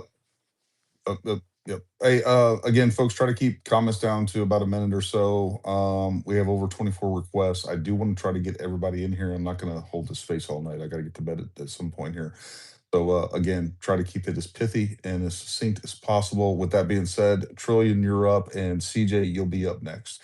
And folks, that people that have talked, I'm probably going to drop you down out of speaker. Don't think I'm kicking you out. And then if you want to talk again, send up another request. We'll try to cycle everybody through. Trillion, go ahead. Hey, Blake, thanks for doing this. For the record, I don't think Erica Kirk had anything to do with Charlie's assassination, but I do have a question for you. So recently, it was in fact Gary's podcast with Jeremy Boring. Jeremy Boring lays out the argument that he would have never put Ben Shapiro in that chair, meaning that the security setup, even for not a security expert, was obviously not acceptable, the threat risk, especially for who Charlie was, future president of the United States, as Michael Knowles claims. I'm wondering if you could tell us anything about the site selection specifically at UVU that day. We've had some claims made that UVU offered multiple venues, one being inside, one being a different courtyard, and one being the UVU fountain courtyard. Is there anything you can tell us about why that spot was specifically chosen, considering that even Jeremy Boring says that he would have never put Ben Shapiro in that seat? I was not involved in the selection of the site or any discussions about it. What I can say secondhand from speaking to people who were involved is they have said Charlie himself really specifically liked that site at UVU. He liked the idea of an amphitheater, that when you pan the camera across it, it's going to be filled with thousands of people and it will look like even more. An amphitheater is that sort of environment is perfect for making the crowd look as dramatic and big and impressive as possible. And Charlie was a guy who thought about that. I think one of my favorite examples, I think it was what Charlie said about indoor events like Amfest, is he would say, like, I think go wide, not deep is the line he would say, because if you have a room and it's full and you're panning the camera across and you just keep having more and more people as you go, it's going to make the room look like way more people are in it than the same number of people stretched backward vertically. Then the room is going to look emptier and smaller. That's the sort of stuff Charlie talked about and thought about. And so, but was Charlie told that, for instance, is a open carry campus? okay, a lot of states are open. A lot of states have open carry in red states.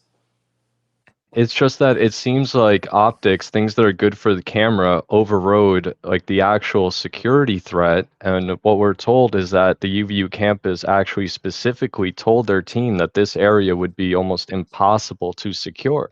So you would think that you would go above and beyond to secure the venue, such as maybe with drones or putting more people on roofs, or just none of that was a My concern. understanding is Charlie really personally liked the amphitheater environment because it would allow a ton of people to be there. It would be an incredibly impressive visual, something he cared about. It would look great and it would feel great and it would be a great event.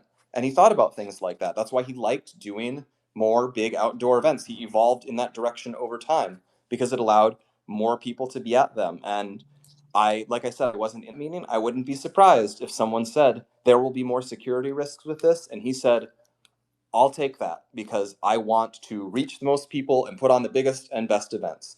But as I said, Do you know, I was not. last question, do you know who specifically went to the campus I was to not in scope it? the room when that decision was made, so I am speaking secondhand. But I repeatedly heard people say that Charlie was very excited, specifically about that amphitheater environment. I'm just wondering, so you said you're hearing it secondhand. Would you name who specifically went scouted that location and who you heard that secondhand information from? No, I'm Was it Dan or was it someone else? one Was it Elizabeth? who scouted the location, and no, I don't recall who specifically told me this. I just recall that I have been told this. All right. Thanks, Blake. Thanks, Trillion.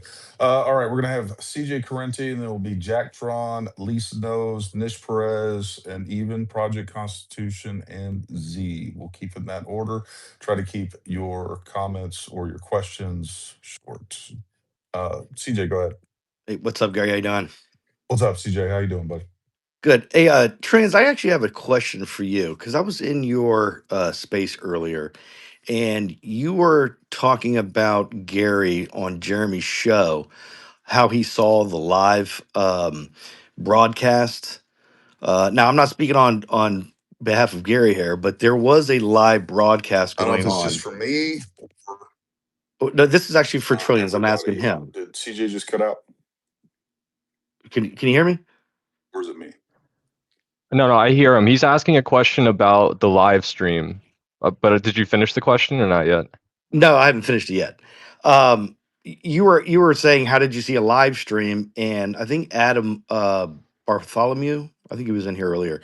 He was streaming live. I think a few minutes after, um, uh, you know, 12:30. I think 12:40. I think he went on. But I can't speak on behalf of Gary of what he was seeing live. But there was a live broadcast that was going on. But what was your question? What was your, because I saw I saw the post and everything, and I'm just want to be clear about it. And this is not attack, I'm just asking a very simple question. So the question was, so we actually talked to Bartholomew yesterday. He told us that as the gunshot happened, his live feed cut out. It was Gary making the claim that first he couldn't remember, and then he said that he thinks he did watch the live stream. Dana Loesch made the same claim. In fact, during her podcast, somehow they were watching the live stream. So the question was just simply, where were you watching the live stream?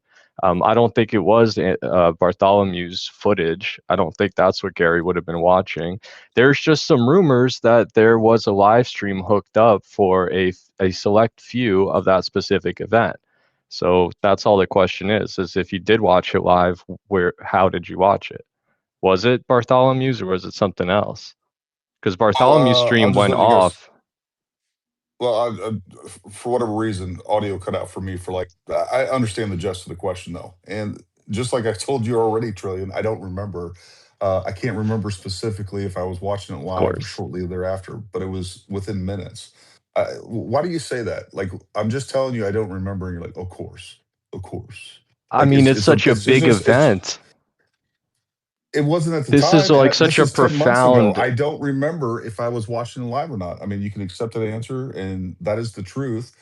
Honest stack of Bibles on my, like I don't know what else to tell you. I'm just telling you, if it wasn't live, then it was moments after, and I genuinely don't remember. And you can accept it or Well, not. where do you remember first seeing it on X? Yeah, I think so. And if it wasn't live, then like I said, it was shortly thereafter. It probably wasn't live. It most likely wasn't live. I don't know what else to tell you. Hey Blake, are we ever going to get any of the TPUSA footage from the event? How should I know? I mean, I you're pretty mean, connected.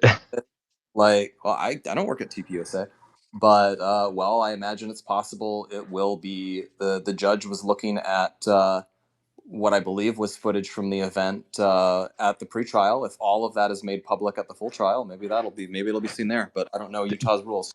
Does TPUSA not fund the show? Is the show funded through ulterior means? The show is under Resolute Media because it was a for-profit enterprise. And Resolute Media was Charlie Kirk and Andrew Kolvitz's company. I don't know the exact distribution of ownership, but yeah, it was certainly Charlie owned some large share of it. Yeah. So now Erica, that's passed on to Erica, right? She's I don't know. part of it. I don't part of Resolute Media, so I don't know the way the company's structured. I just work for it. All right, cool. Thanks. CJ, is All that right, all you have? yeah. No, one more thing. Last thing. Yeah. Go ahead. I'm thinking probably the next day or two. I think Candace is probably going to pull the other theory that there was a unspent round on the computer science building. I was in a space last week, and I chimed in. Somebody brought me up there, and I chimed in, and I said it's completely impossible Yeah. because you can't shoot through. You There's no can't. line of sight. Yeah, there's zero line of sight, but you can't shoot through concrete, and the um that slope that's on that top part, you just can't. There's no way. You have to be Spider-Man to stick to that. I said that last week. So she'll probably come up with that this week. I'm willing to bet Well, it. and to be clear on this, now the messaging on this is that it's a bullet. It's not a bullet. It's a unfired round that was Correct. 223. The explanation that was given makes perfect sense to me. They were clearing from the bottom to the top. They get to the top, they realize it's clear. The officer decides to lock and clear his firearm. That sounds like it's standard procedure there in Utah. I mean, you can either accept that or not, but I mean, the explanation holds. And by the way, like, I don't even know where we're going with that, because clearly the medical examiner said that it was a 30 caliber family round. I don't know where Yeah, where the I endpoint of agree. that argument is. And I lied. One more last Go thing. ahead. I think Ben posted up, in the bin there about the distortion of photos from the CCTV cameras. But I put a pretty good explanation on how things will distort and look, different to the eye.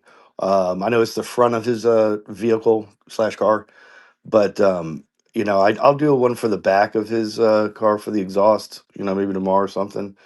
But it's pretty good explanation how those fisheye lenses will play tricks on you. Awesome. I look forward to seeing that. Mid grade also, and I post that down in the comments down below, so you guys go check that out. Look at his analysis, and again, take it for what it is. Anything else, CJ? Is that good? No, that's it. Jacktron, go ahead. Hi, thank you for having me up. So, two things. One, I want to say that something that Candace put out recently was this photo of Tyler Robinson at a Dairy Queen. And this was something that was pointed out to me recently, that in that photo, he is wearing a white logo Hurley hat. And the significant thing about this is not only is the suspected shooter in the video wearing that maroon shirt as Tyler, but also wearing that same hat, the same hat that he is, yeah, as I said, not just on the campus, but at the Dairy Queen, and the following night when he turned himself into the police. So, based on that, the evidence that this is the only real evidence that I have actually seen that has meant anything, and it makes her claims look even more absurd because it makes Robinson look even more guilty. So that just goes to my thinking. Like, I do not think that Candace is actually a very intelligent human being. Keep in mind, she recently said that she only just found out that lightning causes thunder, and said that July 4th, 1776 was the Boston Tea Party. She didn't know what temperature water freezes either. So there's that whole thing. Not only that, she also thinks dinosaurs are fake. And there we go. No, look, I don't know. I don't know how intelligent Candace is or not. I agree with your assessment, but the fact is, I think most of what she's stating she knows to be false, but she knows that her gullible followers will believe it, will propagate it, her downstreamers will perpetuate it, and kind of that's where we're at. The eclectic journalist, go ahead. Okay, can you hear me? Yep, we can hear you. Send it. Okay, I just Nish, you're wanted next. to tell Blake something. Can you hear me, Blake? Yeah. Hopefully. Okay. So I have a YouTube channel, and I did a 14-part series on Candace, going all the way back to where before she started as a conservative firebrand. But during that series, I was given information that seems to line up very well with the fact that she was pulling the clips that she used for that. Please be quiet for a second. That she used for that newspaper, the clippings she used of Eric's family. She was pulling those as far back as September 28th was one of the earliest ones, and there was an account that this whoever was clipping these newspaper clippings from like the old sites and stuff where you get that, they had an account, and we could see what else they were clipping, and it all kind of corresponded with her show. And so I put that in one of my. So just to make sure I'm following this, basically it's suggesting that the really intrusive investigation into like Erica's life started even in September of last year. Yes, and then the most significant thing that proved this account is connected to Candace somehow is the very next day, as I was editing that video, Ben Shapiro brought up that she had mentioned Clock Tower, a company in Russia. While she was in Russia, she mentioned a company, and I, in my video, a couple days before that, said, I don't know what this clock tower is, but it's also associated with this account. So it has to be related to her, very possibly. And it was pulling clips on Erica's family and stuff in September. The stuff she talked about in The Bride of Charlie. And so I don't know if that information is beneficial to you guys at all. I've ever heard of it. It's possible others know about it. Like I don't know what everyone else knows, but that is new. Well, nobody really knows about me. I'm a very small YouTube channel, so that's why I wanted to let you know. Can I find you under your moniker here? Oh okay, yeah, I'll take a look at that. That's very interesting to me. And I know Gary as well. Like we're friends. Awesome. I'll genuinely look into that because I'm just shocked you claiming me publicly. That would point towards what I said, which is I have felt that the plan was to do this sort of character assassination, Mean Girls, bully side type operation on Erica from the very beginning. I think all of the evidence is there, even in October or September, as you say, but definitely in October. And it's just escalated from there because there's been this effort to spin it that she only started going after Erica after she met her in December and decided she was lying to her or whatever. And that's just false. It's very clear that Erica was the target before then, in my opinion. Yeah, and also I have a bonus little mini series to go on to my Candace Owens The Narrative Machine series that is for widows and for Erica Kirk specifically, where I have been going through historical treatment of widows and then historical treatment of public widows and comparing that with Erica and bringing in some of the stuff that has been going on with her. And that little series I'm doing is for Erica. So just wanted to say that, but that's all I had to say. Thank you. Thank you. We're going to go Nish and then Project Constitution, Z Ashlyn. Nish, go ahead. Hey, thanks for calling on me. I have to go to bed here. I should have gone to bed a long time ago, but Me too. I just wanted to say, Blake, you and everyone have handled themselves wonderfully against people, even on like people like Z attacking, turning point chapters and things like that with lies. Um, and I just want What to thank you lies? guys Z, for don't cut in. handling it Wait, I'll let well, you that she way. talk. just accused me of And Well, lying. So what just was the lie? well, you can address that when it's your turn. Just let's keep it I'd need an civil. answer from her, yeah. but That's fine. Anyway, I'll keep her up. especially Erica, like the way that she's handled everything. I love that she is staying above board, and it's really inspiring. It was very inspiring to me when I lost my brother in January. It was an example on how to deal with grief by just running into the arms of Jesus. So I just want, hopefully, she can hear that from you guys that when you see her, just that to keep it up. She's doing great. But as far as lies, Z, since you hopped in, that like lame documentary, quote unquote, that you tried doing on the TPUSA chapters, it just showed that you have no idea how the process works. And you decided to, instead of ask TPUSA how the chapters are built and what what do does the map hold on on, the what do I website need to mean, ask if I start a chapter on my own? I went through their process and I started one. um, because you guys did it the back way and you What found is the a back loophole way? to get through it. By signing up on the By website as a student, that's the back way? right, Yeah, well yeah, without that calling would be how anybody. anybody starts a chapter. Yeah. No, you call No, somebody and no, you no, ask no, them. no. That is not the no. That Yes. is not the turning point. No, that's not the turning point's way of doing it. They lay out the rules, Yes. not you. And the way to sign up for a Well, chapter is through the Turning Point USA website.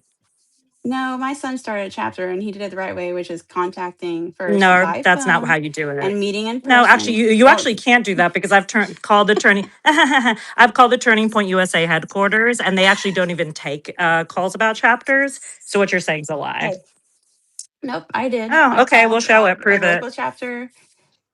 I that's how I got a number, and that's how I got my son started his chapter Prove at his it. high school, which is still not on their website because just because it's not on the high school website doesn't mean they're not meeting, and just because they're not on their website map doesn't mean they're Oh, not okay. Well, why don't real. you ask your son to join my chapter?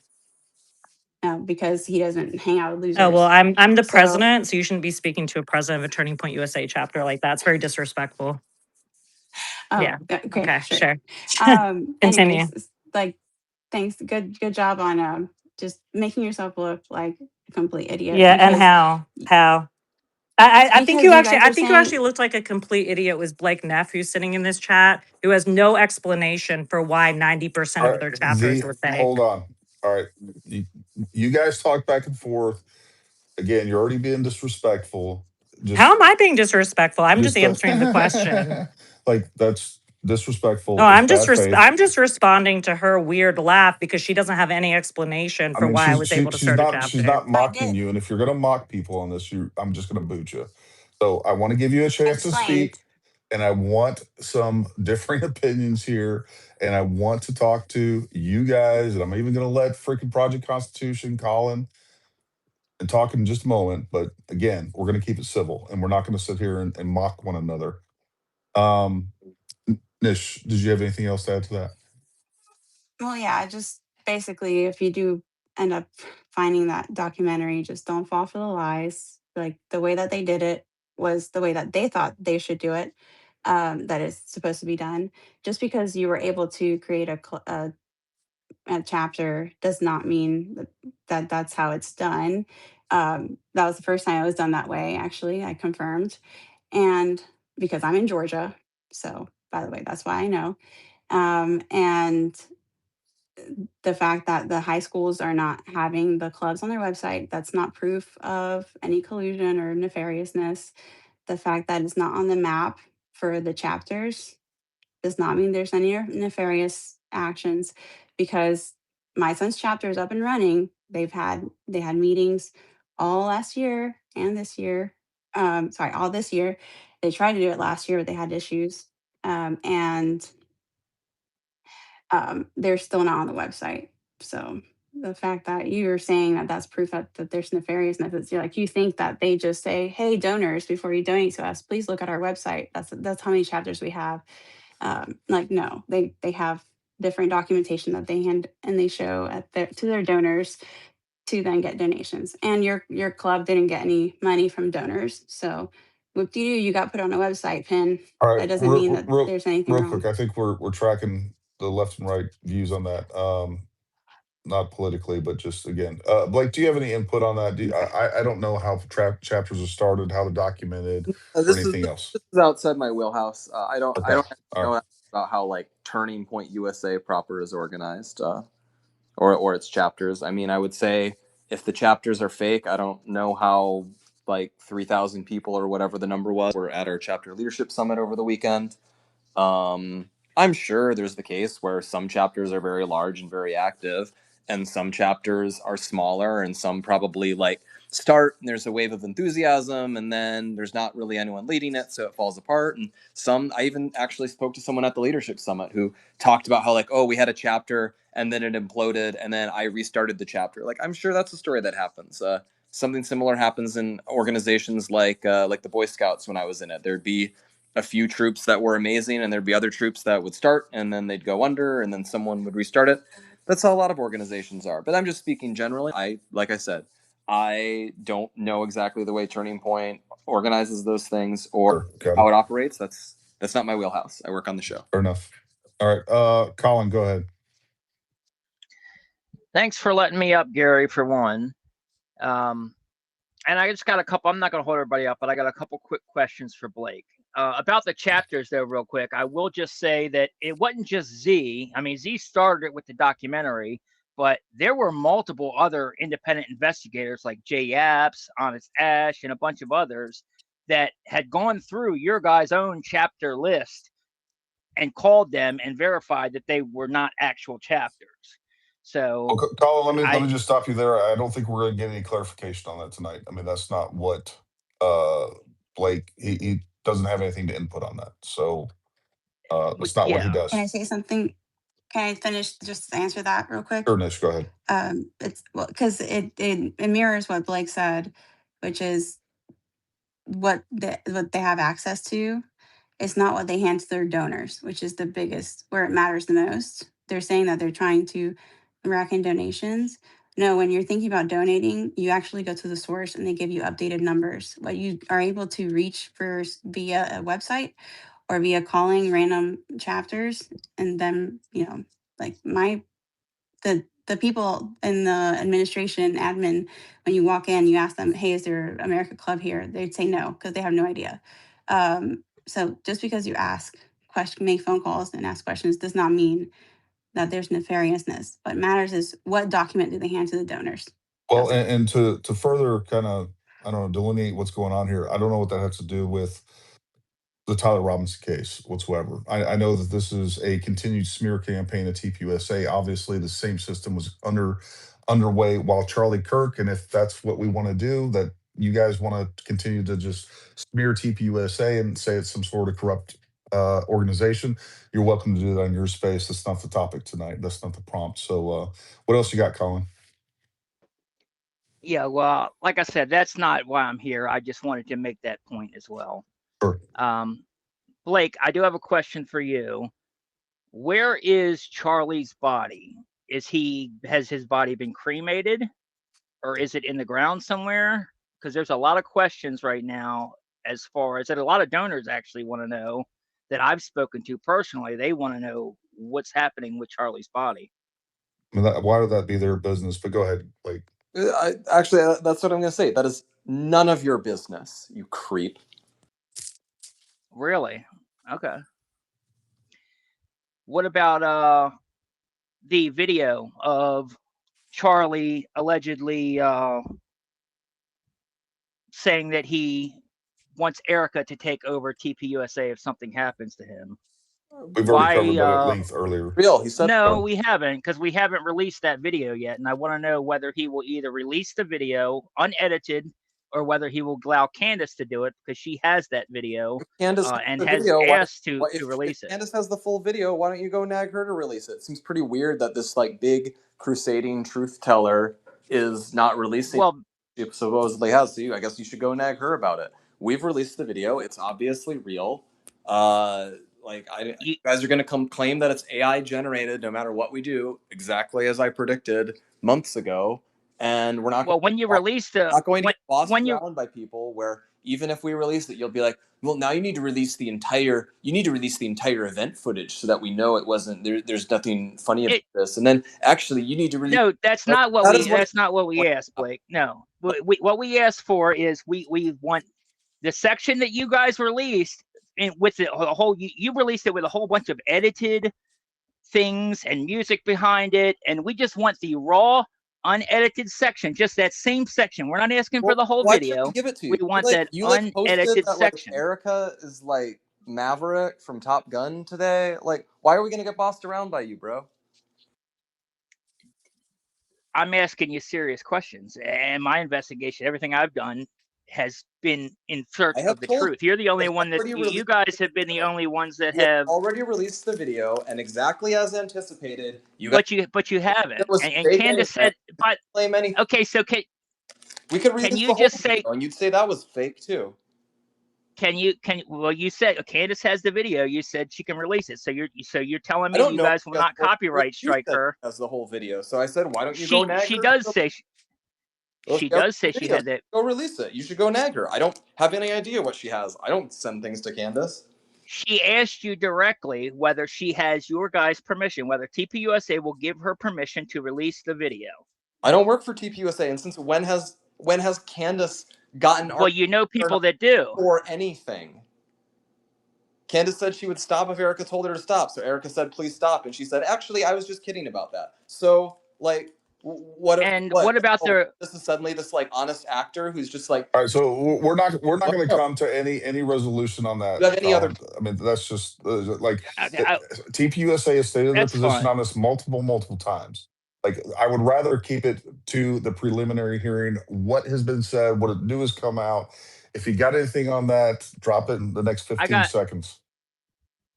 Okay, I got one more question. What about the audio from the Rode microphone that Charlie was wearing? Can we get that? What does that have to do with anything? It has to do with everything. That would, if that shows that there isn't an explosion, then more people would believe your 30-06 story. Colin, what proves there was no explosion is that there was no explosion. Nobody heard anything. Nobody saw anything. I am so like there's pictures of the explosion. No, there's one frame of motion blur. I already explained this earlier. This is simple physics. There's bruises. Hold on. Who cares about bruises? Where the receiver was. Hold on. Listen, Colin. I'll let you respond afterwards. But listen. I was at the shooting. I was 20 feet away. I heard a crack. The crack was in front of me in the direction of the crowd. It was not in the direction of Charlie. That is why when the shot happens, you can actually see in video of me, I look up first rather than jerking my head up to the right, which is what I would do if I heard an explosion right next to me. Instead, I heard a crack out from the direction of the audience because there was a rifle shot from that direction. So no, I agree. I'm not disputing that. I do think there was a rifle shot as well. Okay, so here's the proof. Here's the proof there was no explosion, Colin. If you guys are saying that it was Pettin, all right, Pettin burns around 4,000 degrees centigrade. That's literally hotter than the surface of the sun. You're telling me that there was no burn marks, no nothing. There wasn't any smoke or anything. No, there is burn marks. That's what I'm saying. I've shown them on my channel. Do you know what the burn marks from a 4,000 degree explosion would look like? And you're telling me that there was burn marks on Charlie, but somehow there was no burn marks on the shirt itself that is so thin that you can almost see through it. Go compare it to the injuries from the pager attacks the guys I have, and you still have an omnidirectional explosion. So very similar. It is nothing like that. You see parts of their clothing and everything else go flying through the air. It's not even close to that. Like, you guys are delusional if you think that this physics-defying nonsense. And I love it. Look, I love it. I love that you guys. I love that Candace. Hold on, shut up. I love that you guys are pushing this, and I hope you stick with it. Shut up. Wow. I thought it was you, but I'll tell Blake too. It's my space. Go ahead, Blake. Well, I'm just saying, like, it's the dumbest thing in the world. Like, you're saying, oh, you think there was a rifle shot. So they took a guy and they walked him up onto a roof with a rifle and had him aim in the direction of Charlie and sync up, pulling a trigger at the exact same moment as this, like, hypothetical exploding neck microphone. Like, at that point, why wouldn't the conspiracy just involve shooting him? Like, what's the value add of throwing in this exploding neck microphone? Like, I don't mean to be like cruel here. Dismissive, yeah. To That's cause that's chaos, stupid. to muddy up the works, to make people wonder, to cause exactly To what's make going on people now wonder. with so many theories of what Realize actually that happened. it They sounds want like a bad TV show, like, and they did it this way to sow confusion and fear. That's like a line that George Lucas would write in the Star Wars prequels. All of the evidence points towards, unfortunately, Charlie being killed by a rifle shot from distance, because that matches what happens. That matches the sound people heard. It matches the fact that we have video of a guy climbing onto the roof. It matches spent rifle cartridge being found. It matches the rifle itself being found. It matches that a 30-06 bullet was taken out of Charlie's body. All of the Well, actually, it wasn't, because and did you no hear evidence. Candace What? release today No with evidence. No evidence whatsoever. the round No that they evidence found, that the whatsoever. ATF ballistics expert actually said that it was, I forget exactly the diameter she said, but on her show 286. today. Hold on. It was a range of 286 to 301, and she said that was specifically that it was important to give a range because of the Yeah. damage and deformity of the round. Now, here's what the conspirators don't understand: is you're confirming that it went through a 30 caliber barrel. Do you understand what the bore diameter of a 30 caliber round is versus a 30 caliber rifle compared to the actual diameter of the projectile itself? It is 300. 300 versus 308. And the reason for that is when the round goes into the barrel, it actually gets squished down a little bit to make sure that the pressure is maintained through the rear. And that's exactly what happens. So, between deformity that would happen when it actually hits a target, hits bone, hits his spine, and deforms all to pieces, yes, they're going to get range because it's all messed up and you can't get an exact range. But the problem, what you guys are saying, is that it doesn't match anything else. It's still a 30 caliber What? rifle round. Well, I don't know enough about ballistics to say either way on that, but I will. What about there were at least 25 different people there that said they heard a firecracker, not a gunshot. Well, it depends on where you're going to be, Colin. Sounded Like people are going to hear differently. If you have a line of sight, and really it doesn't matter what everybody hears. But look, everybody to the right of Charlie had a line of sight, and therefore a direct line for the audio to get to them from everybody to the left. And still, even with that entire area, the entire courtyard is even when I was there, like you couldn't hardly hear over the waterfall. Like the acoustics of that are insane. And it's gonna bounce off everything. You have nothing but hard, flat surfaces. So the round is gonna bounce off. But what really narrows down what happened is Bartholomew's video. He had the best audio source there. You can clearly hear that it's a larger boom. It had the best dynamic range of any audio source other than probably what TPUSA had there. He did not actually. UVU Review had the best audio of that event. No, to my no, knowledge. I've listened to them both. I don't know what they were using for audio source, but and Bartholomew was just here. I don't know if he's still there, but you can hear that his microphone has a much larger dynamic range. It doesn't clip when the round goes off. And by the way, you're not even, and we also know that there was a supersonic event. I don't know what you're claiming, because first you're No, claiming I that agree. there was a round and there's a supersonic event. I guess you guys are going with that we shot in the back of the trunk or whatever was going on there. I But don't know if it was from a drone or from the low-C building or from another roof, but I do know I do believe another shot was fired. I do believe a shot was fired you're from the welcome to roof, believe that. And but you believe, that's not but what what you killed don't have Charlie. is What any. killed Charlie was the exploding receiver Okay. that was on his waist, on his belt, in line with his neck. Now it's on his belt. Absolutely. So we're not going with the Rode microphone that's attached to his collar. No, it's the receiver, which is on his belt, which is the No, it's same not. exact No, do you diameter. Yes, it understand? was. No, no, it was. Do you understand that the Rode Yes, it mic? was. Hold on, hold I on. have pictures of The it. I've shared Rode, pictures of it on the my Rode channel. mic itself, the Rode mic itself is actually the transmitter, is what it is. You guys keep Yeah, saying it's a transmitter. receiver, so it's a transmitter. That Correct. is what's different than some of the Sennheiser models or whatever else.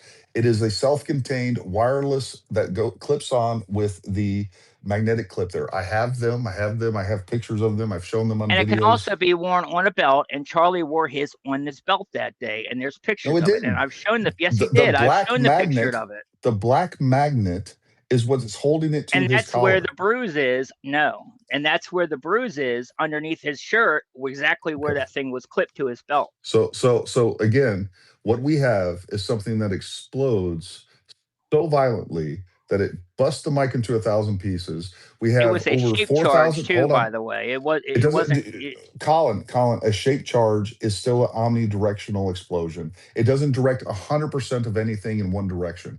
It has part of its energy sort of directed. And I had Matt Tardio, who's an actual explosives expert, to come on to talk about how Yeah, ridiculous that's this idea of correct. a shape charge is.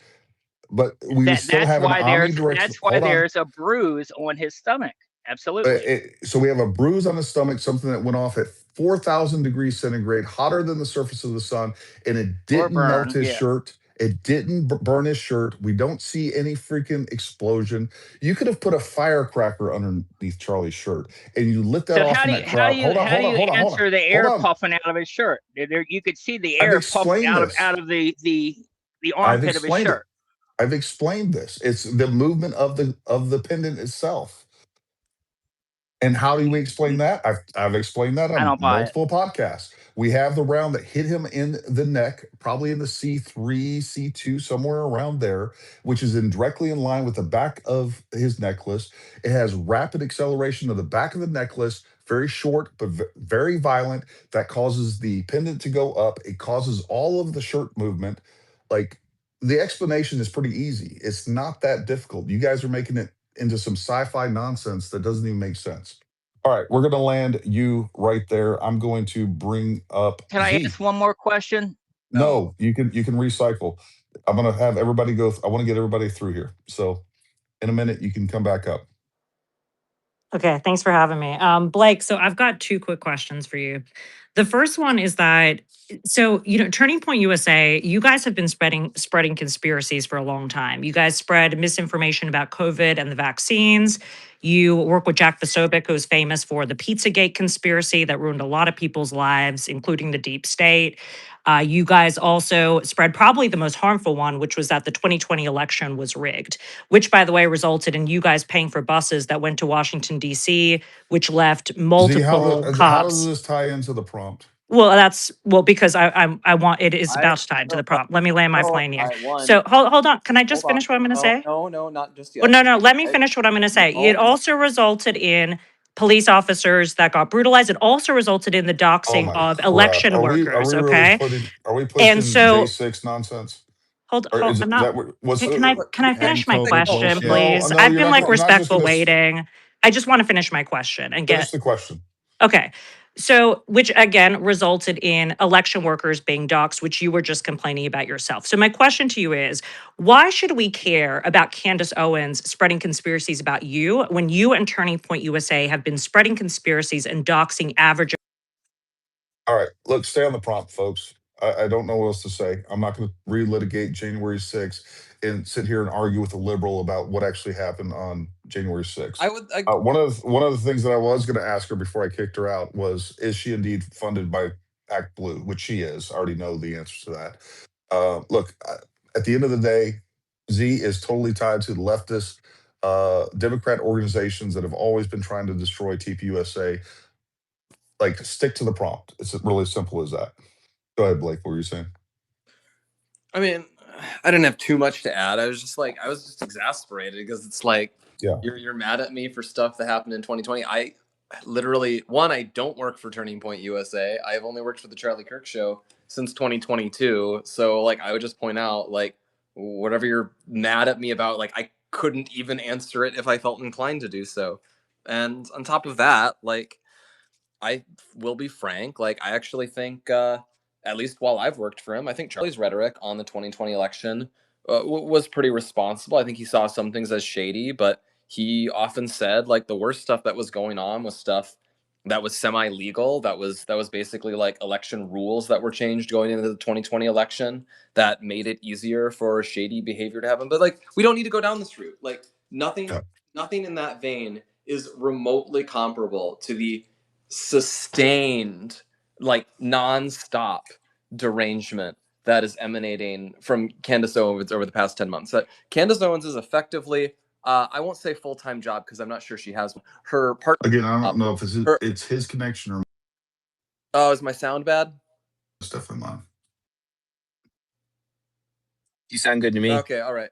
Like, Okay. nothing compares remotely to the fact that Candace Owens has spent a sustained 10 months making effectively every episode of her show finding some new way to target Erica, target Turning Point, target other people who are in the Turning Point universe, target random family members of theirs, has happened at times, for 10 months in pursuit of a conspiracy theory that has literally never had anything to back it up. Like, it inspires comment and notice because there really is essentially nothing like it that I can recall in my lifetime.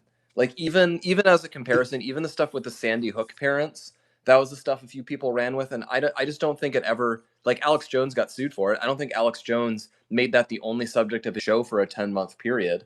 And that's what's happened here. I just have never seen anything like it in my life. Hey, real quick, just I thought the prompt was self-explanatory. Let me narrow it down for everybody just so that we're clear. Look, what I want to hear is why Tyler Robinson, whatever evidence you have that Tyler Robinson is not guilty, and or if somebody other than him is guilty, I want to hear the evidence. And specifically, Erica Kirk, TPUSA, if you have evidence of that, please present it. If you have evidence that Tyler Robinson is not guilty, that was released during the preliminary hearing, I would love to hear that. I think Dr. Strange was up next, then Tyler, then Ashland, then Bronson. Dr. Strange, go ahead. Hi, folks. I really appreciate you folks holding this space, and I really appreciate Blake taking time to answer questions. And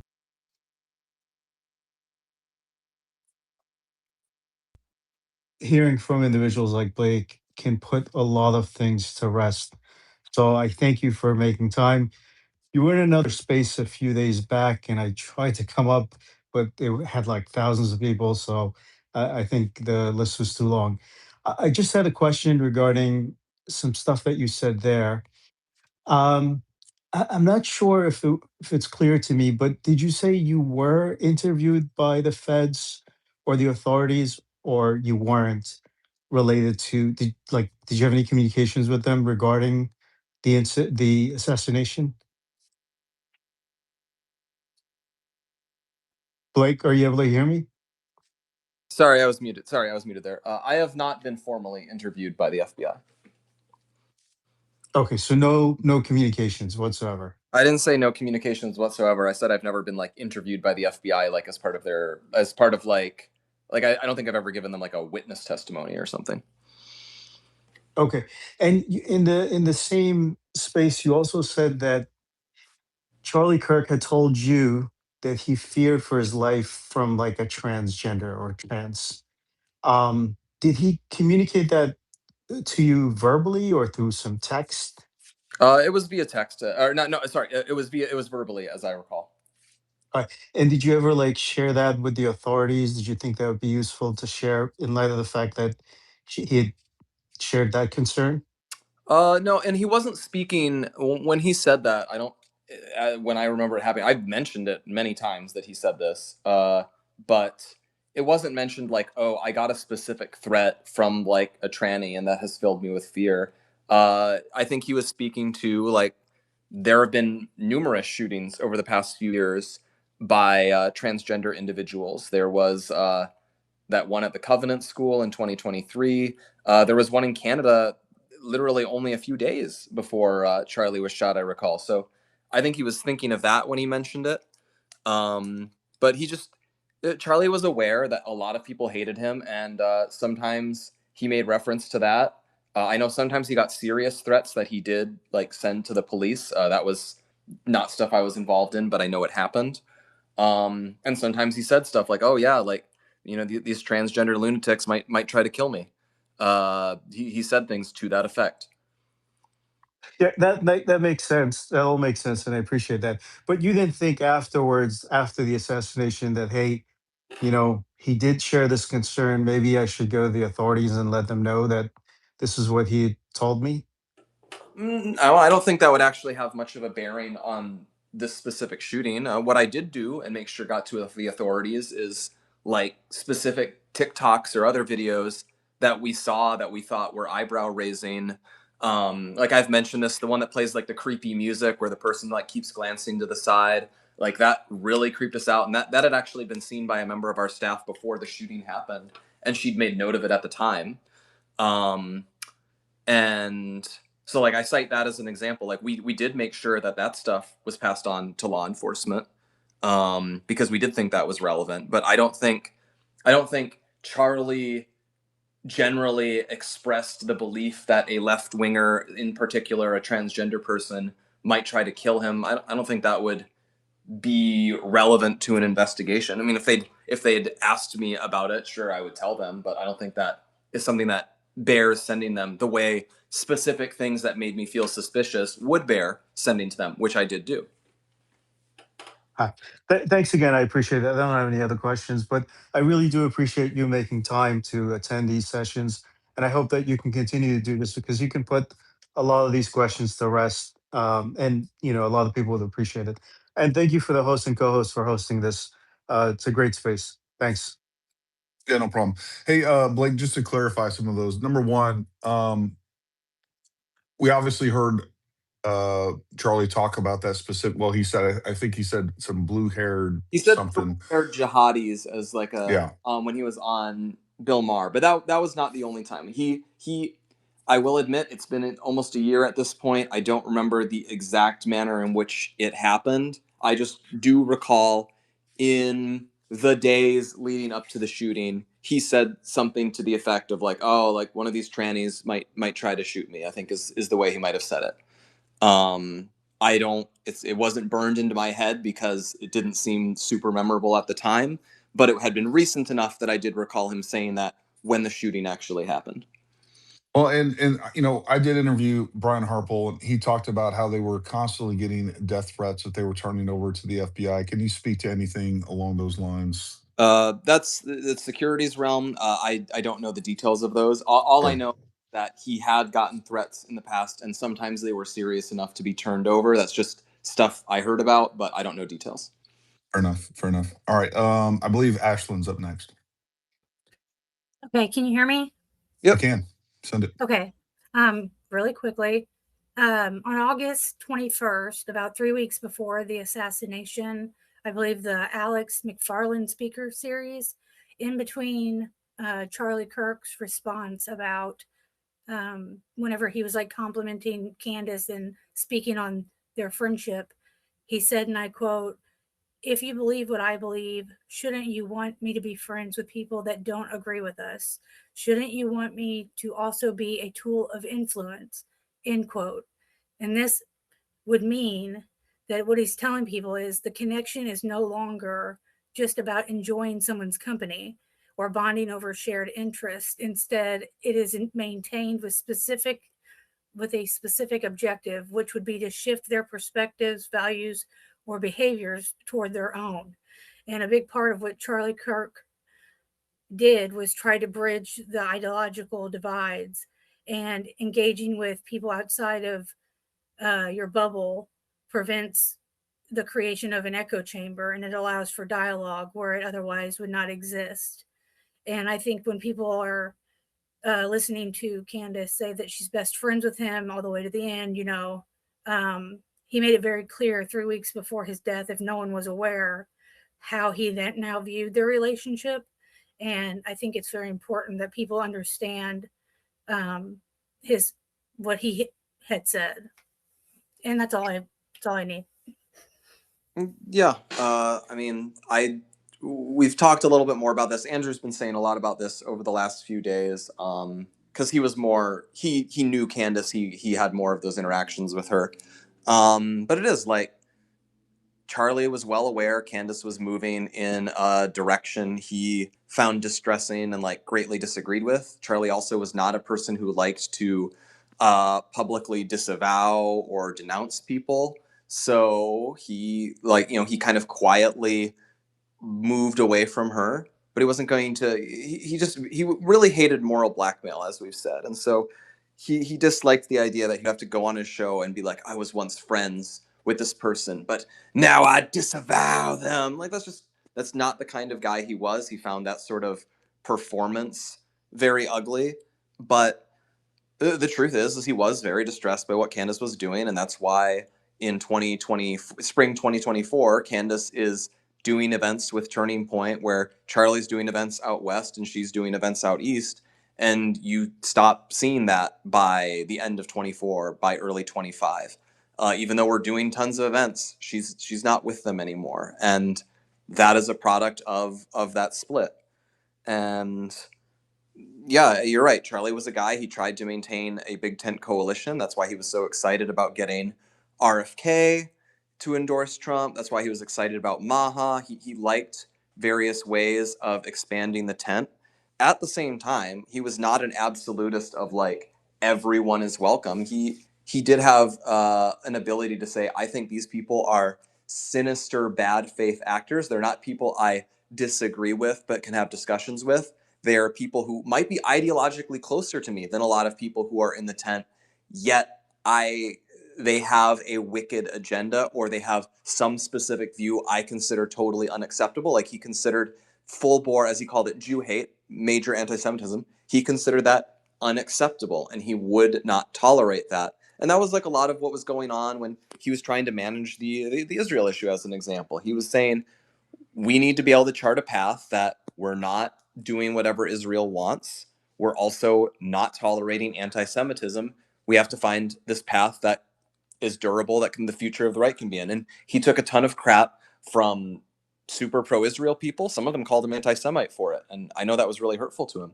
And on the other hand, a lot of the people who now claim to be Charlie's champions, who are only fighting for what he believed in, a lot of those people were calling him a Zio shill, fake Christian. And that's what he had to endure because he was a coalition builder who fought hard to hold people together. He endured a lot of hate for that. But I have to go soon, and I know we have at least a couple more people in queue, so let's go to the next one.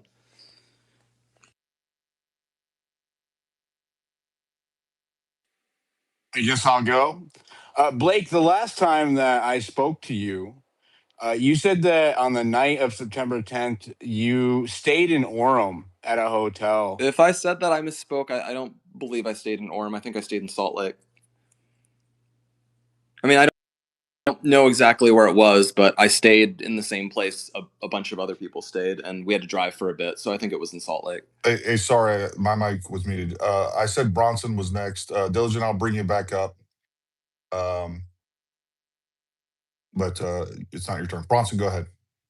Okay, I do have a question for Blake. I can wait. I don't know if you're closing the space out soon or not, but I did have a question or two for Colin, if he's willing to answer. I got dropped down. Can I finish? No, Paramount? Diligent. What I was trying to say was I had already stated who was going to be next, and Bronson was next. And I didn't hear. I'm sorry. I didn't hear anything. No, fair enough. My mic was off. I was muted. It was my bad.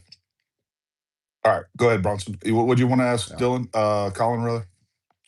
Well, there's a couple of questions for Colin. There you go. He's up. I don't have to do that right this second. No, go ahead. If Blake's in a hurry. It'll make it fun. Well, okay, fine. Hey, Colin, real quick.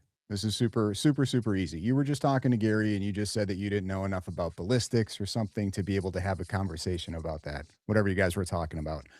I'm just curious, what do you have knowledge of that gives you any confidence to talk about any of the stuff you've been saying on X? For example, one of your most recent posts talks about the fact that there was dust found in the barrel, and that is 100% proof that the rifle couldn't have been fired.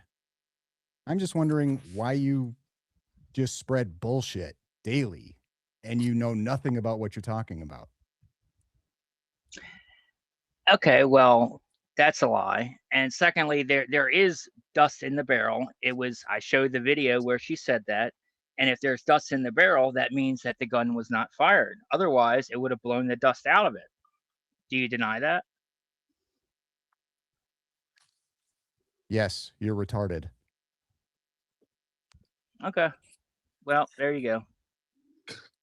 I would venture to say, again, see, this is the problem. And again, we want to try to keep this good faith and civil.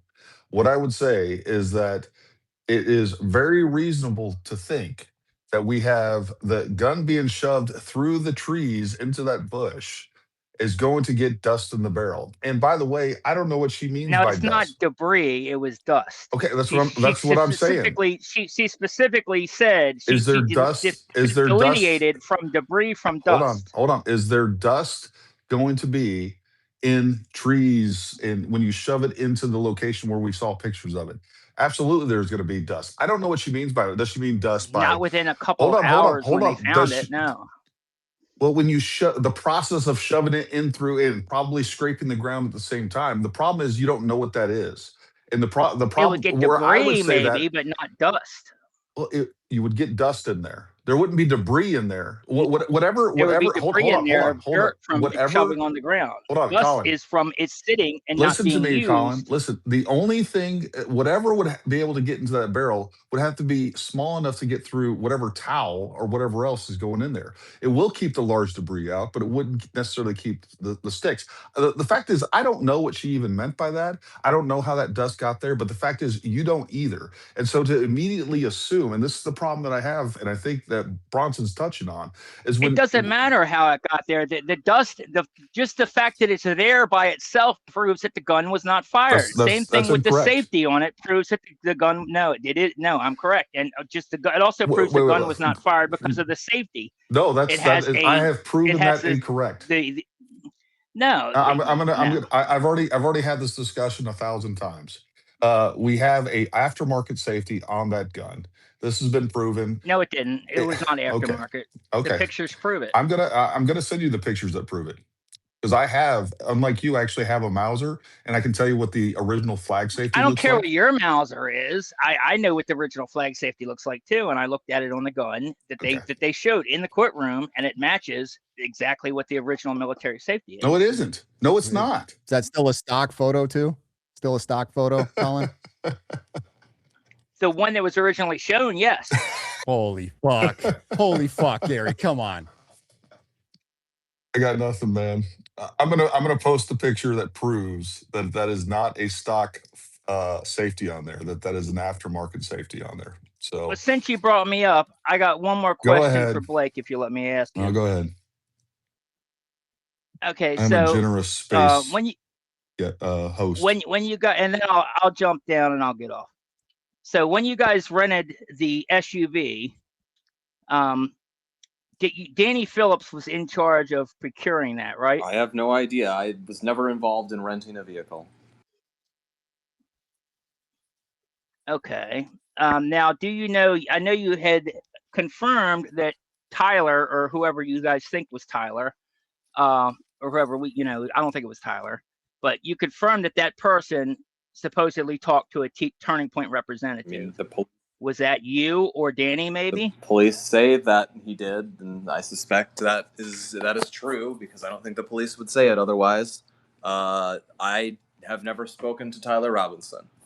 I don't think Danny has ever spoken to Tyler Robinson.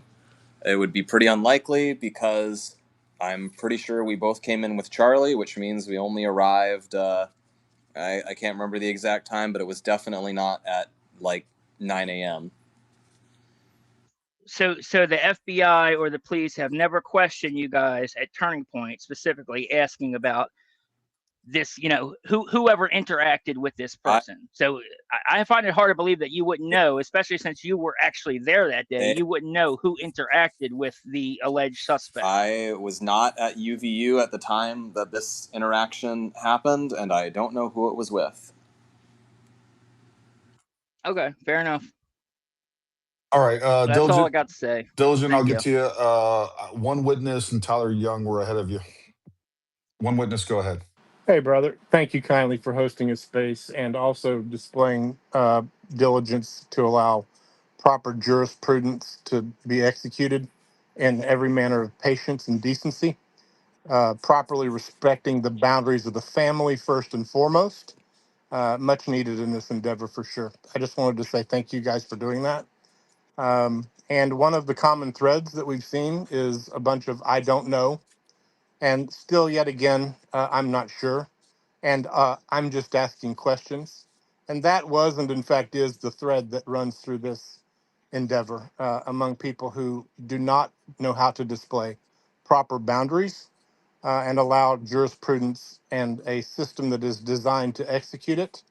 Perhaps not always perfectly, but to be sure, far better than any of the internet gumshoes will be able to execute. And I just wanted to say thank you, men, for being decent in that endeavor. And imagine, guys, asking about someone's body while they're dead. And I just wanted to close with saying these good words from the son of David. He said, wherever the carcass is, the vultures gather. So how about not being a vulture and predatory in your endeavors and believe in the good and the best in others, and in doing so choose life. And I say that to you all with 100% confidence. The damage you have done to many, many families and many political movements is, to be sure, untold. Like tearing open a feather pillow and casting it to the wind. So be measured in your approach and your endeavor to search for the truth, because you don't want to be carried away by the winds from your own mouth, to be sure. Thanks for that one witness. I think those were wise words. Bronson, real quick, I did realize that in the midst of it all, I might have cut you off. Did you have anything else to add to that? Yeah, I did have a question for Blake. Yeah, go ahead. Blake, I'm just wondering, and you can answer this or you don't have to, it doesn't matter. I have a feeling you're not a big fan of Candace Owens. Did you ever like Candace Owens at all? I had a long period where I wasn't that aware of her. So like I knew she was like a conservative personality, but like I don't think I ever watched her videos. I don't think I ever saw her stuff when she was at Prager. Like there's a lot of right-wing personalities out there. And as you might guess, I'm a bit of a what do they call it, a word seller or whatever. Like I sometimes joke that if I didn't like work for these shows, I would never watch them. I'm much more of a reader guy. So what I will say is I didn't know that much about her. I will say I became more aware, really, honestly, probably after 10/7, I started to pay attention because she started to like really ramp up her rhetoric about Israel, the Jews, all of that. And what I actually was warning Charlie around that time is basically, Charlie, I've seen what happens when people get going down this rabbit hole, and it usually they don't stop halfway. In fact, I've never seen it stop halfway. They always end up going further and further and getting crazier and crazier, and I think that's probably what's going to happen to Candace too. And so I will say, like, people have joked. There's like an old clip of Thought Crime where they're talking about her, and like Charlie says something about her, and I kind of have a little disgruntled look on my face. And what I will say is, I bear that as a mark of pride because I feel like I've had a pretty good track record of sensing that there's bad news from this woman, and I think that that's been borne out by events of the past year. Thanks, Blake. I appreciate it. Tyler Young, go ahead. Hey, thanks a lot. Appreciate you, Blake, for coming in here. And obviously, you get a lot of pressure from people all the time, and it's just it's nice of you to put yourself out there like this. So appreciate you. I wanted to ask you first of all, is there anything that Candace has said about the case that has given you pause? Has she made a single good point in your opinion? Not really, no. Okay. Something come to mind for you? Oh, there's several things that she said that had given me pause. I mean, uh, uh, like I have a long list I could go through, but the main thing is, for example, why did TPUSA get up on the chair that Charlie died in, step on it, and take the SD cards before the FBI could get to them and destroy the chain of custody? I talked I about mean, I it don't. a bunch last time. I think he wanted to get the card to make sure no one stole it from the scene as it was happening. And I guess you can complain that you would have done something differently, but I think that was a reasonable course of action for him to take. And there's absolutely no evidence that the footage was tampered with or that it played any role in any kind of conspiracy of covering up what happened. And so I think it's absurd that people fixate on it. And as someone who knows the guy in question, I think it is manifestly insane to believe he was involved in any kind of conspiracy to kill Charlie. And I think it's hurtful and ridiculous that he's faced the harassment and targeting that he's had, because he's a perfect case in point of the kind of guy who's just been a diligent employee, has never sought fame or publicity in any way, and people have decided to harass and terrorize him because they're committed to weird conspiracies that they can't back up. So no, I don't think that gives me any pause. I think I know the person in question, and it's insane to think that he did anything bad. Okay. All right. And what do you think about the FBI paving over the crime scene within 2 days? What did you think about when you heard that? I don't believe it was the FBI that paved it over. I believe it was UVU that paved it And it over. wasn't in 2 days. It was on Sunday. Charlie was killed on what, Tuesday? Tuesday. Perfectly normal. Yeah, it is perfectly normal. Oh, okay. I saw a podcast with the guy. I mean, I didn't verify that he was the guy, but he was claiming to be the guy that was the paver. And he said that he got a call from Governor Cox and Patel to pave over the That's scene. incorrect. Hold Uh, on, did hold you- on. it- He was is no, that I incorrect? talked to him personally, and that's not what he said on the podcast. What he said on the podcast was one of the guys that he was working with at UVU claimed that. And he said he didn't know if that was true. I've talked to his Dan personally, and he confirmed that. I asked him that specifically. He's like, I don't know if this guy was telling me the truth or not, but he was like, yeah, Governor Cox and the FBI want this done. I think that's worth exploring, but it doesn't point to anything that is. I mean, where are you going with this? I mean, at the end of the day, we talked about this earlier. That wasn't a crime scene. The crime scene was done being. Since when does Gary Hold on, I'll let you since talk in when a minute. since when does You the and I can talk FBI about this in a minute. I'll happily have the discussion. But the fact is that wasn't a crime scene. The crime scene was over with. They returned the property back to UVU. It doesn't make I don't know. The fact is, I don't know beyond that. It wasn't a crime. It wasn't a crime scene. No, it wasn't a crime scene. What are you talking about? Of course, it was a crime scene. What are you talking I was at a about? crime scene when they processed the crime scene, and then it was done, and they were done processing the crime scene. They handed over to you. Is it a crime scene in perpetuity?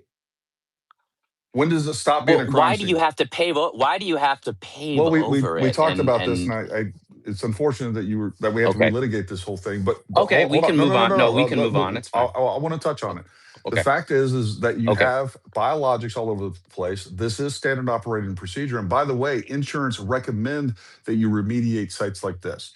In the same way that if something gruesome happened in your home and there is blood and debris all over your ceiling or floors or whatever else, you're going to come in there and you're going to mitigate that. And then on top of that, they were trying to get it back to a usable area by Monday when the kids came back for school. And so, yeah, they're going to renovate that, hopefully mitigate the trauma involved with that. Like, you guys got no evidence that they were like removing. All of the evidence was removed, and it was done 24/7 over 3 full days by the FBI, SBI, ATF, and multiple other agencies. I talked to law enforcement there on the site. I confirmed that when I was there. They were here 24/7. It was the only question that he would actually answer, an Orem police officer that was there at UVU. So whatever evidence was there, they got. And they decided, UVU, And maybe it was Governor Cox. I don't know. Maybe they had some sort of influence. Maybe the FBI I don't know. I don't know beyond what I've been told. But what we can say is that it makes perfect sense to do that. And it's not a crime scene anymore because they released it. How does it make perfect sense, Gary? We, How? we, again, Diligent, I literally promise you and I said. can talk about this for 20 minutes. Well, not really. But we can talk about it individually between you and I, but I want to make sure that we get to Tyler Young's questions. Can, can I just ask? Let me just ask one more. I know that Blake has to go, and I just want to ask one more question. Blake, what do you think about Charlie's comment on the Bill Maher show, where he said that if you want to have security, you got to get the Israelis? Do you know if Israelis were in charge of his security? Is that why he made that comment? I truthfully don't remember that comment and what context it was made in. I don't believe our security was Israeli. He had the same security group. Not necessarily the same guys, but like there were specific guys I remember being with him essentially the entire time I was around, and none of them Right. were Israeli to my knowledge. They all seemed like American boys. Okay. Yeah, that was a very curious comment that he made, and I wondered why he said that. Let me just one more question. I'm done. What would you say about why don't you think anybody performs CPR? When you look at the videos, nobody seems too concerned about performing CPR on Charlie, and nobody also seems too concerned about the shooter being active. No one's pulling their guns. No one's looking around going, "Whoa, what's going to happen next?" Everyone just seems pretty positive that this is a one-shot deal, and nobody performs CPR. I mean, the video does I not mean, show it. All right, my so So let me answer. Go ahead, my Blake. okay, understanding okay, I'm he's done. basically in an SUV to get rushed to a hospital within like 10 seconds. So I don't. All right, Yeah. so let me talk about this. First of all, my company is an NAEMT certified training site. We teach TCCC, TECC, pre-hospital trauma life-saving techniques. Everything that was done was pretty much textbook TCCC. You do not give CPR to someone that is suffering from massive hemorrhaging. If you want to if you want to kill them quicker, do CPR before you address massive hemorrhaging. I talked about this the other night on Andrew's wife's space. Oh God, her name escapes me. Doesn't really matter. Andrew Wilson's wife's space. It was right after that girl earlier came on because she apparently has some medical training. I don't know what that is. I'll be happy to address that in just a moment. But we literally have trauma ER doctors come to our courses, and we have trauma ER nurses come to our courses, and their protocols and their interventions are completely different than what we're going to do out in the field. It is completely different. The way that they do things, like they have a lot of different capabilities. They have meds to push. They have all these things. So I know she's going to say that they should have been doing CPR. I can tell you that is doctrinally false based on TECC and in AEMT doctrine. It's just the protocols that are established. And if you think about this, again, the acronym to know is MARCH. That's massive hemorrhaging, airway, respiration, circulation, and hypothermia prevention. So you do that in that order. That is not only an acronym, it's an algorithm that you follow. Massive hemorrhaging. You got to address massive hemorrhaging. And by the way, what they're doing at that moment is called care under fire. They actually start moving Charlie within about 26 seconds from the time that he was actually shot. So they're doing exactly what they're supposed to do. They do an initial assessment. They might provide manual pressure to relieve any bleeding that they can on the move. And they pick him up and they move him. So he's only there about 26 seconds before they start moving him. So they are responding to the threat. And that is the protocols that they're supposed to do. Now, once they get him to the vehicle, then it's a matter of making sure that massive hemorrhaging is addressed before we start any CPR intervention.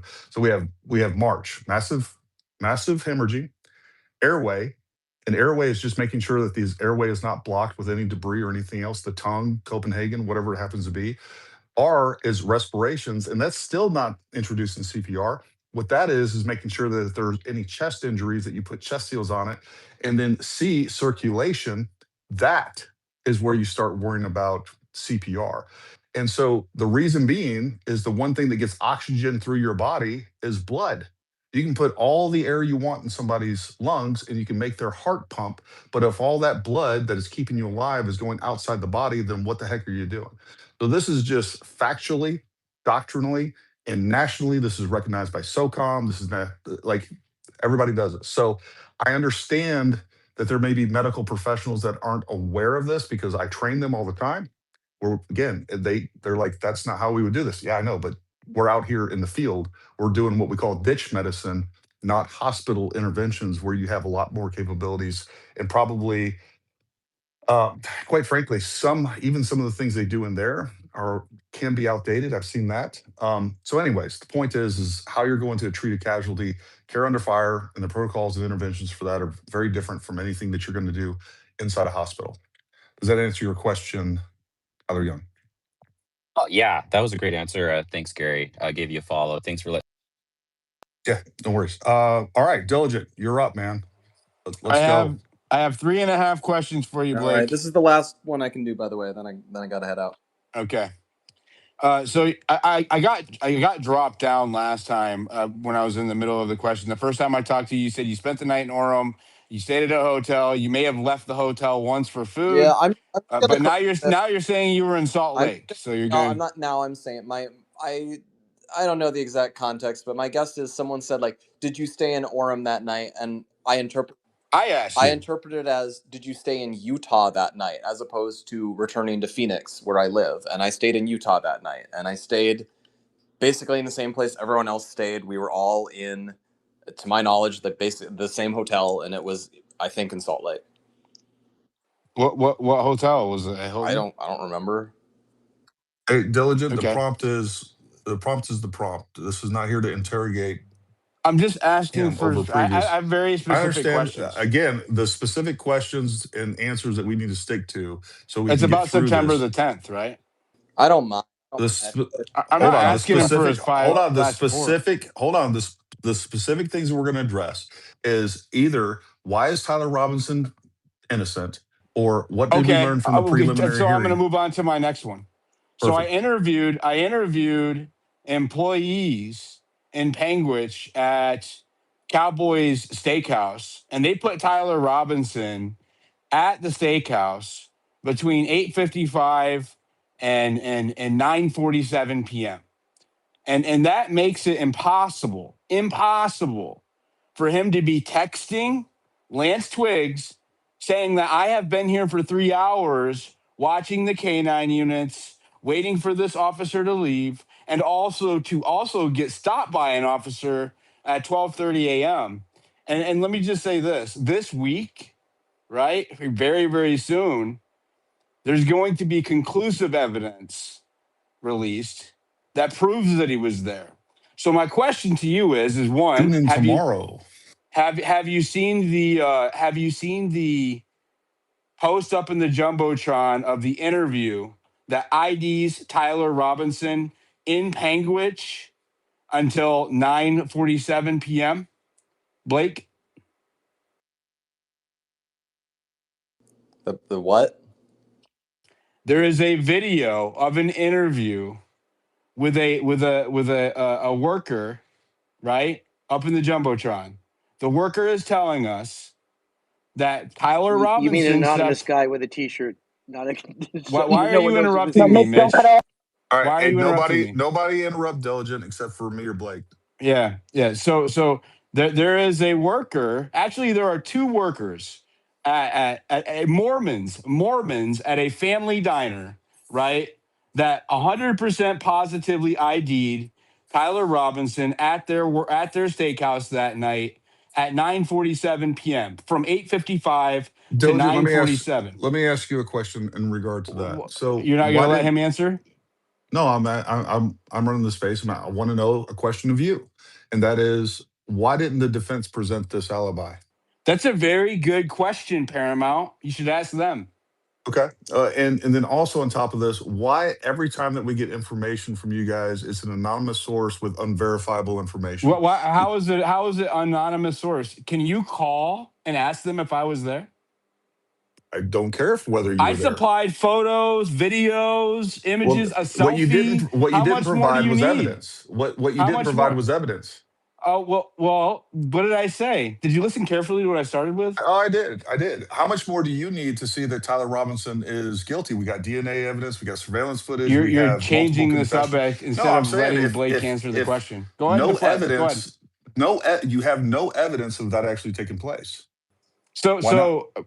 so witness testimony is evidence, one. Okay. And We Tyler have an Robinson anonymous source. paid with his debit card, which is a Do you tracked have that receipt? banking transaction. Do you have the receipt? Do you have proof of that? So are you going to let Blake answer the question? I will. These are my questions. I'm running the space. I answered your Blake's question, bro. What do space. you mean? I asked you if you had evidence of that. You said he ran a I credit just card. told you. I had evidence of that. Okay. Well, put that down in the chat or up in the Jumbotron. It's up in the Jumbotron. What do you mean? What are you talking about? You have evidence of him running his debit card. It's up in the Jumbotron. I see. I've already watched the video. What I'm saying is, so you have watched the video. Yeah. So are you saying that Mormon kid is lying? Is that what you're saying right now? I think Mormons lie all the time. So so it's your position that a random Mormon restaurant worker it's is my lying position about that a Mormon seeing can Tyler be Robinson. confused, and I know how good eyewitness testimony And what about is. two of them? Are two of them confused? Well, I don't know. Two separate people? We have multiple investigators, and we have his text messages and his confessions. Are they confused? Or fabricated? Okay. Or maybe the Mormon fabricated it. Half the investigators. Okay. Hold on. Half the investigators in Provo were freaking in Orem were Mormon. Right? Dude, almost all of Utah is Mormon. Well, that's my point. So the Orem, right. But not law almost enforcement. all of Utah hold on. works for the FBI. The Orem law enforcement officers that are Mormon would lie about this whole thing and fabricate evidence. But the Mormon at the restaurant that we have no evidence of whatsoever he's above board. He is. What? Wait, just because? Wait. Who said that there wasn't evidence? I just asked you for evidence, and you just sat there and said, "Hey, look at the video. The video is that's what I said. Testimony. That's the testimony. Yeah. Do you have the credit card transaction? What evidence, other than somebody's word, do you have that he was there? And by the way, I don't even necessarily have to look at the timeline, but it doesn't necessarily even disprove anything that's being alleged by law enforcement. So if evidence is presented this week that conclusively proves that he was there until 10 p.m., right? And it breaks the timeline presented by the prosecutors. So my question, hold on. When was the next you've time? asked me like 10 questions. You're gonna let me ask one? This is my space. Not? I can ask you a million fucking questions. It doesn't matter. But listen. So at the time, you're scared. You're scared of this question. No, you're scared of the questions. I'm the one Bro, asking. I've answered like 6. What are you talking about? Okay. Well, again. So when was the last time that Tyler Robinson was there at the restaurant allegedly? 9:47 p.m. 9:47 p.m. When was the next time that he was seen or allegedly seen or documented to be in Orem? 12:30. So that is over 2.5 hours. And it is 2 hours and 57 minutes or 2 hours and 50 minutes to drive from Orem or from Panguitch to Orem. Oh, so are you alleging that he sped? Oh my God, he sped on the most patrolled highway. Are you alleging that Utah? It's impossible? So exploding mics are possible. The night so of the Charlie exploding Kirk's mics murder? are possible. Exploding mics are possible, but Tyler Robinson, who's guilty of murder, is impossible that he sped. That's your logic? Except for one small thing there, Paramount, which is during the text messages, right? During the text messages, he's describing being there for 3 hours.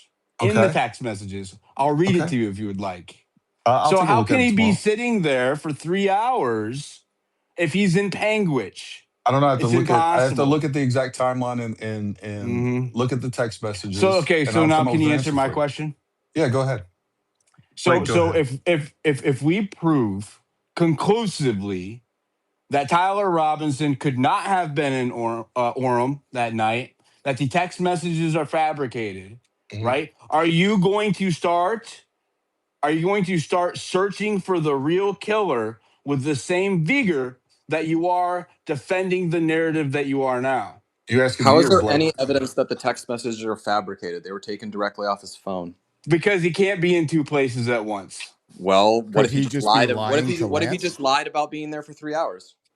What if he looked for 3 hours earlier and then he left and then he came back? There's any number. And then how did he encounter the did he teleport? How is he driving back from Panguitch I don't know. How did he and encounter a dodging? cop? How did he encounter a cop in Orem, which is also logged in the record that a cop encountered him and logged his plate at about Exactly, which 12:30? was okay. So again, the impossible timeline. How can he be on his way back from Panguitch and run into a cop, Blake? That's impossible. It's impossible. He How is can't be that in two places at impossible? once. How is that impossible? What do you mean? How is it You impossible? You literally can't just said be it was a 2 hour and 45 minute 2 hour and potato chip. 49-minute drive. Yeah. And, so wow, he gained 4 minutes. He gained 4 minutes over that time. So no, I think the first time that he gets spotted is at 12:06. I mean, you cracked it, Diligent. There's no way around this. Okay. Oh, so it was 2 hours and 20 minutes in the middle of the night with It's possibly impossible. Impossible. Maybe and possibly with police. Maybe not. He would have to be driving like 100 miles an hour the entire way. How Are you many telling me miles that's is it? is that your position, Blake? Hold on. No, my position is I'd like to know exactly the mileage from there. From what's the name of the? It is on my pro. It's on the post. I Go don't look feel at like the looking second right now. reply. Chill. I want to do my own work. So, what was the name of this restaurant? Oh, okay. Go ahead. It is. Like PANQ or something like that. It is.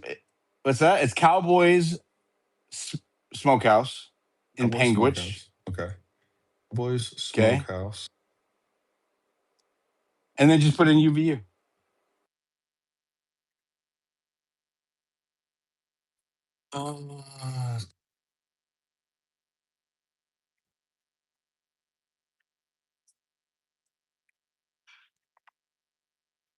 To answer your question, I would tell you right now that if tomorrow we find out that there's evidence that anything has been fabricated, I would 100% follow that to the end. I mean, whatever the evidence is going to lead, that's where I would go. And if there Did was he just evidence rug, that or was it me?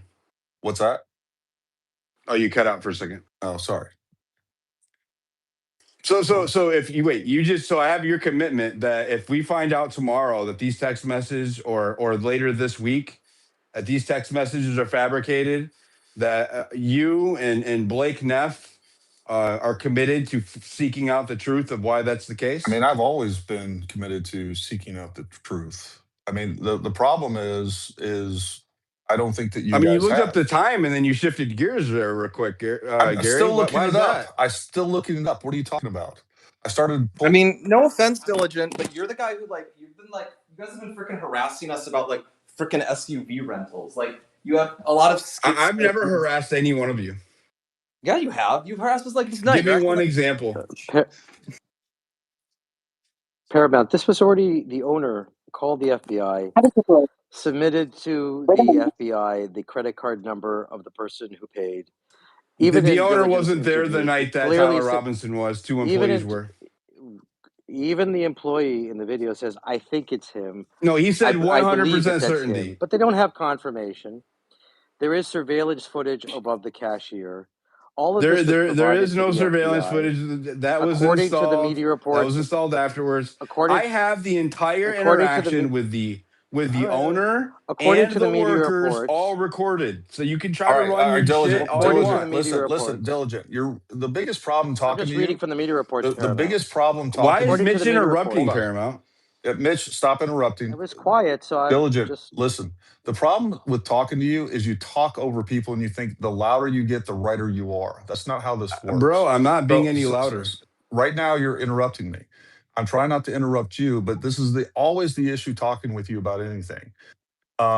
So anyways, the point is I think both Blake and I think any honest person out there, if there is new evidence that is presented tomorrow that changes something from a substantive standpoint, I can tell you, me personally, I can't speak for anybody else, I would change whatever I needed to change based on the evidence. And by the way, I've done that multiple times throughout this investigation from the very beginning. We've noticed. So,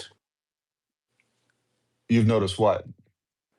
You've changed your mind multiple times during Well, the I've only course of changed this my mind investigation. once. Diligent, you're just such a See, this is stupid jerk. Like, come yeah, on. like I've changed my Diligent, mind your one position time, is if anything, on Diligent. that, and that was based on evidence. Diligent, your position was that like the entire prosecution team in Orem has colluded to fake all the text messages on Tyler's phone and also fake the data that shows him leaving Orem at, I believe, like 1:33 a.m. or whatever the amount was on the thing. Like every single aspect of this has been fabricated. I mean, along with everything else. So fabricating the DNA evidence, which would require collusion of a lot of people. Fabricate like placing this rifle, which did belong to Tyler Robinson, in the towel and all of that, and like faking all of the evidence in his apartment. Like all of that comes together, and you're like, I'm going to bring it all apart because this guy swears he saw Tyler Robinson in a restaurant at this specific time where it actually wouldn't even be impossible for Tyler Robinson to drive back to Orem from that restaurant in the time span indicated anyway. That is what is going to allow you to unwind the entire case with all of its evidence. Yeah. So, anyways, if you drive, it's 260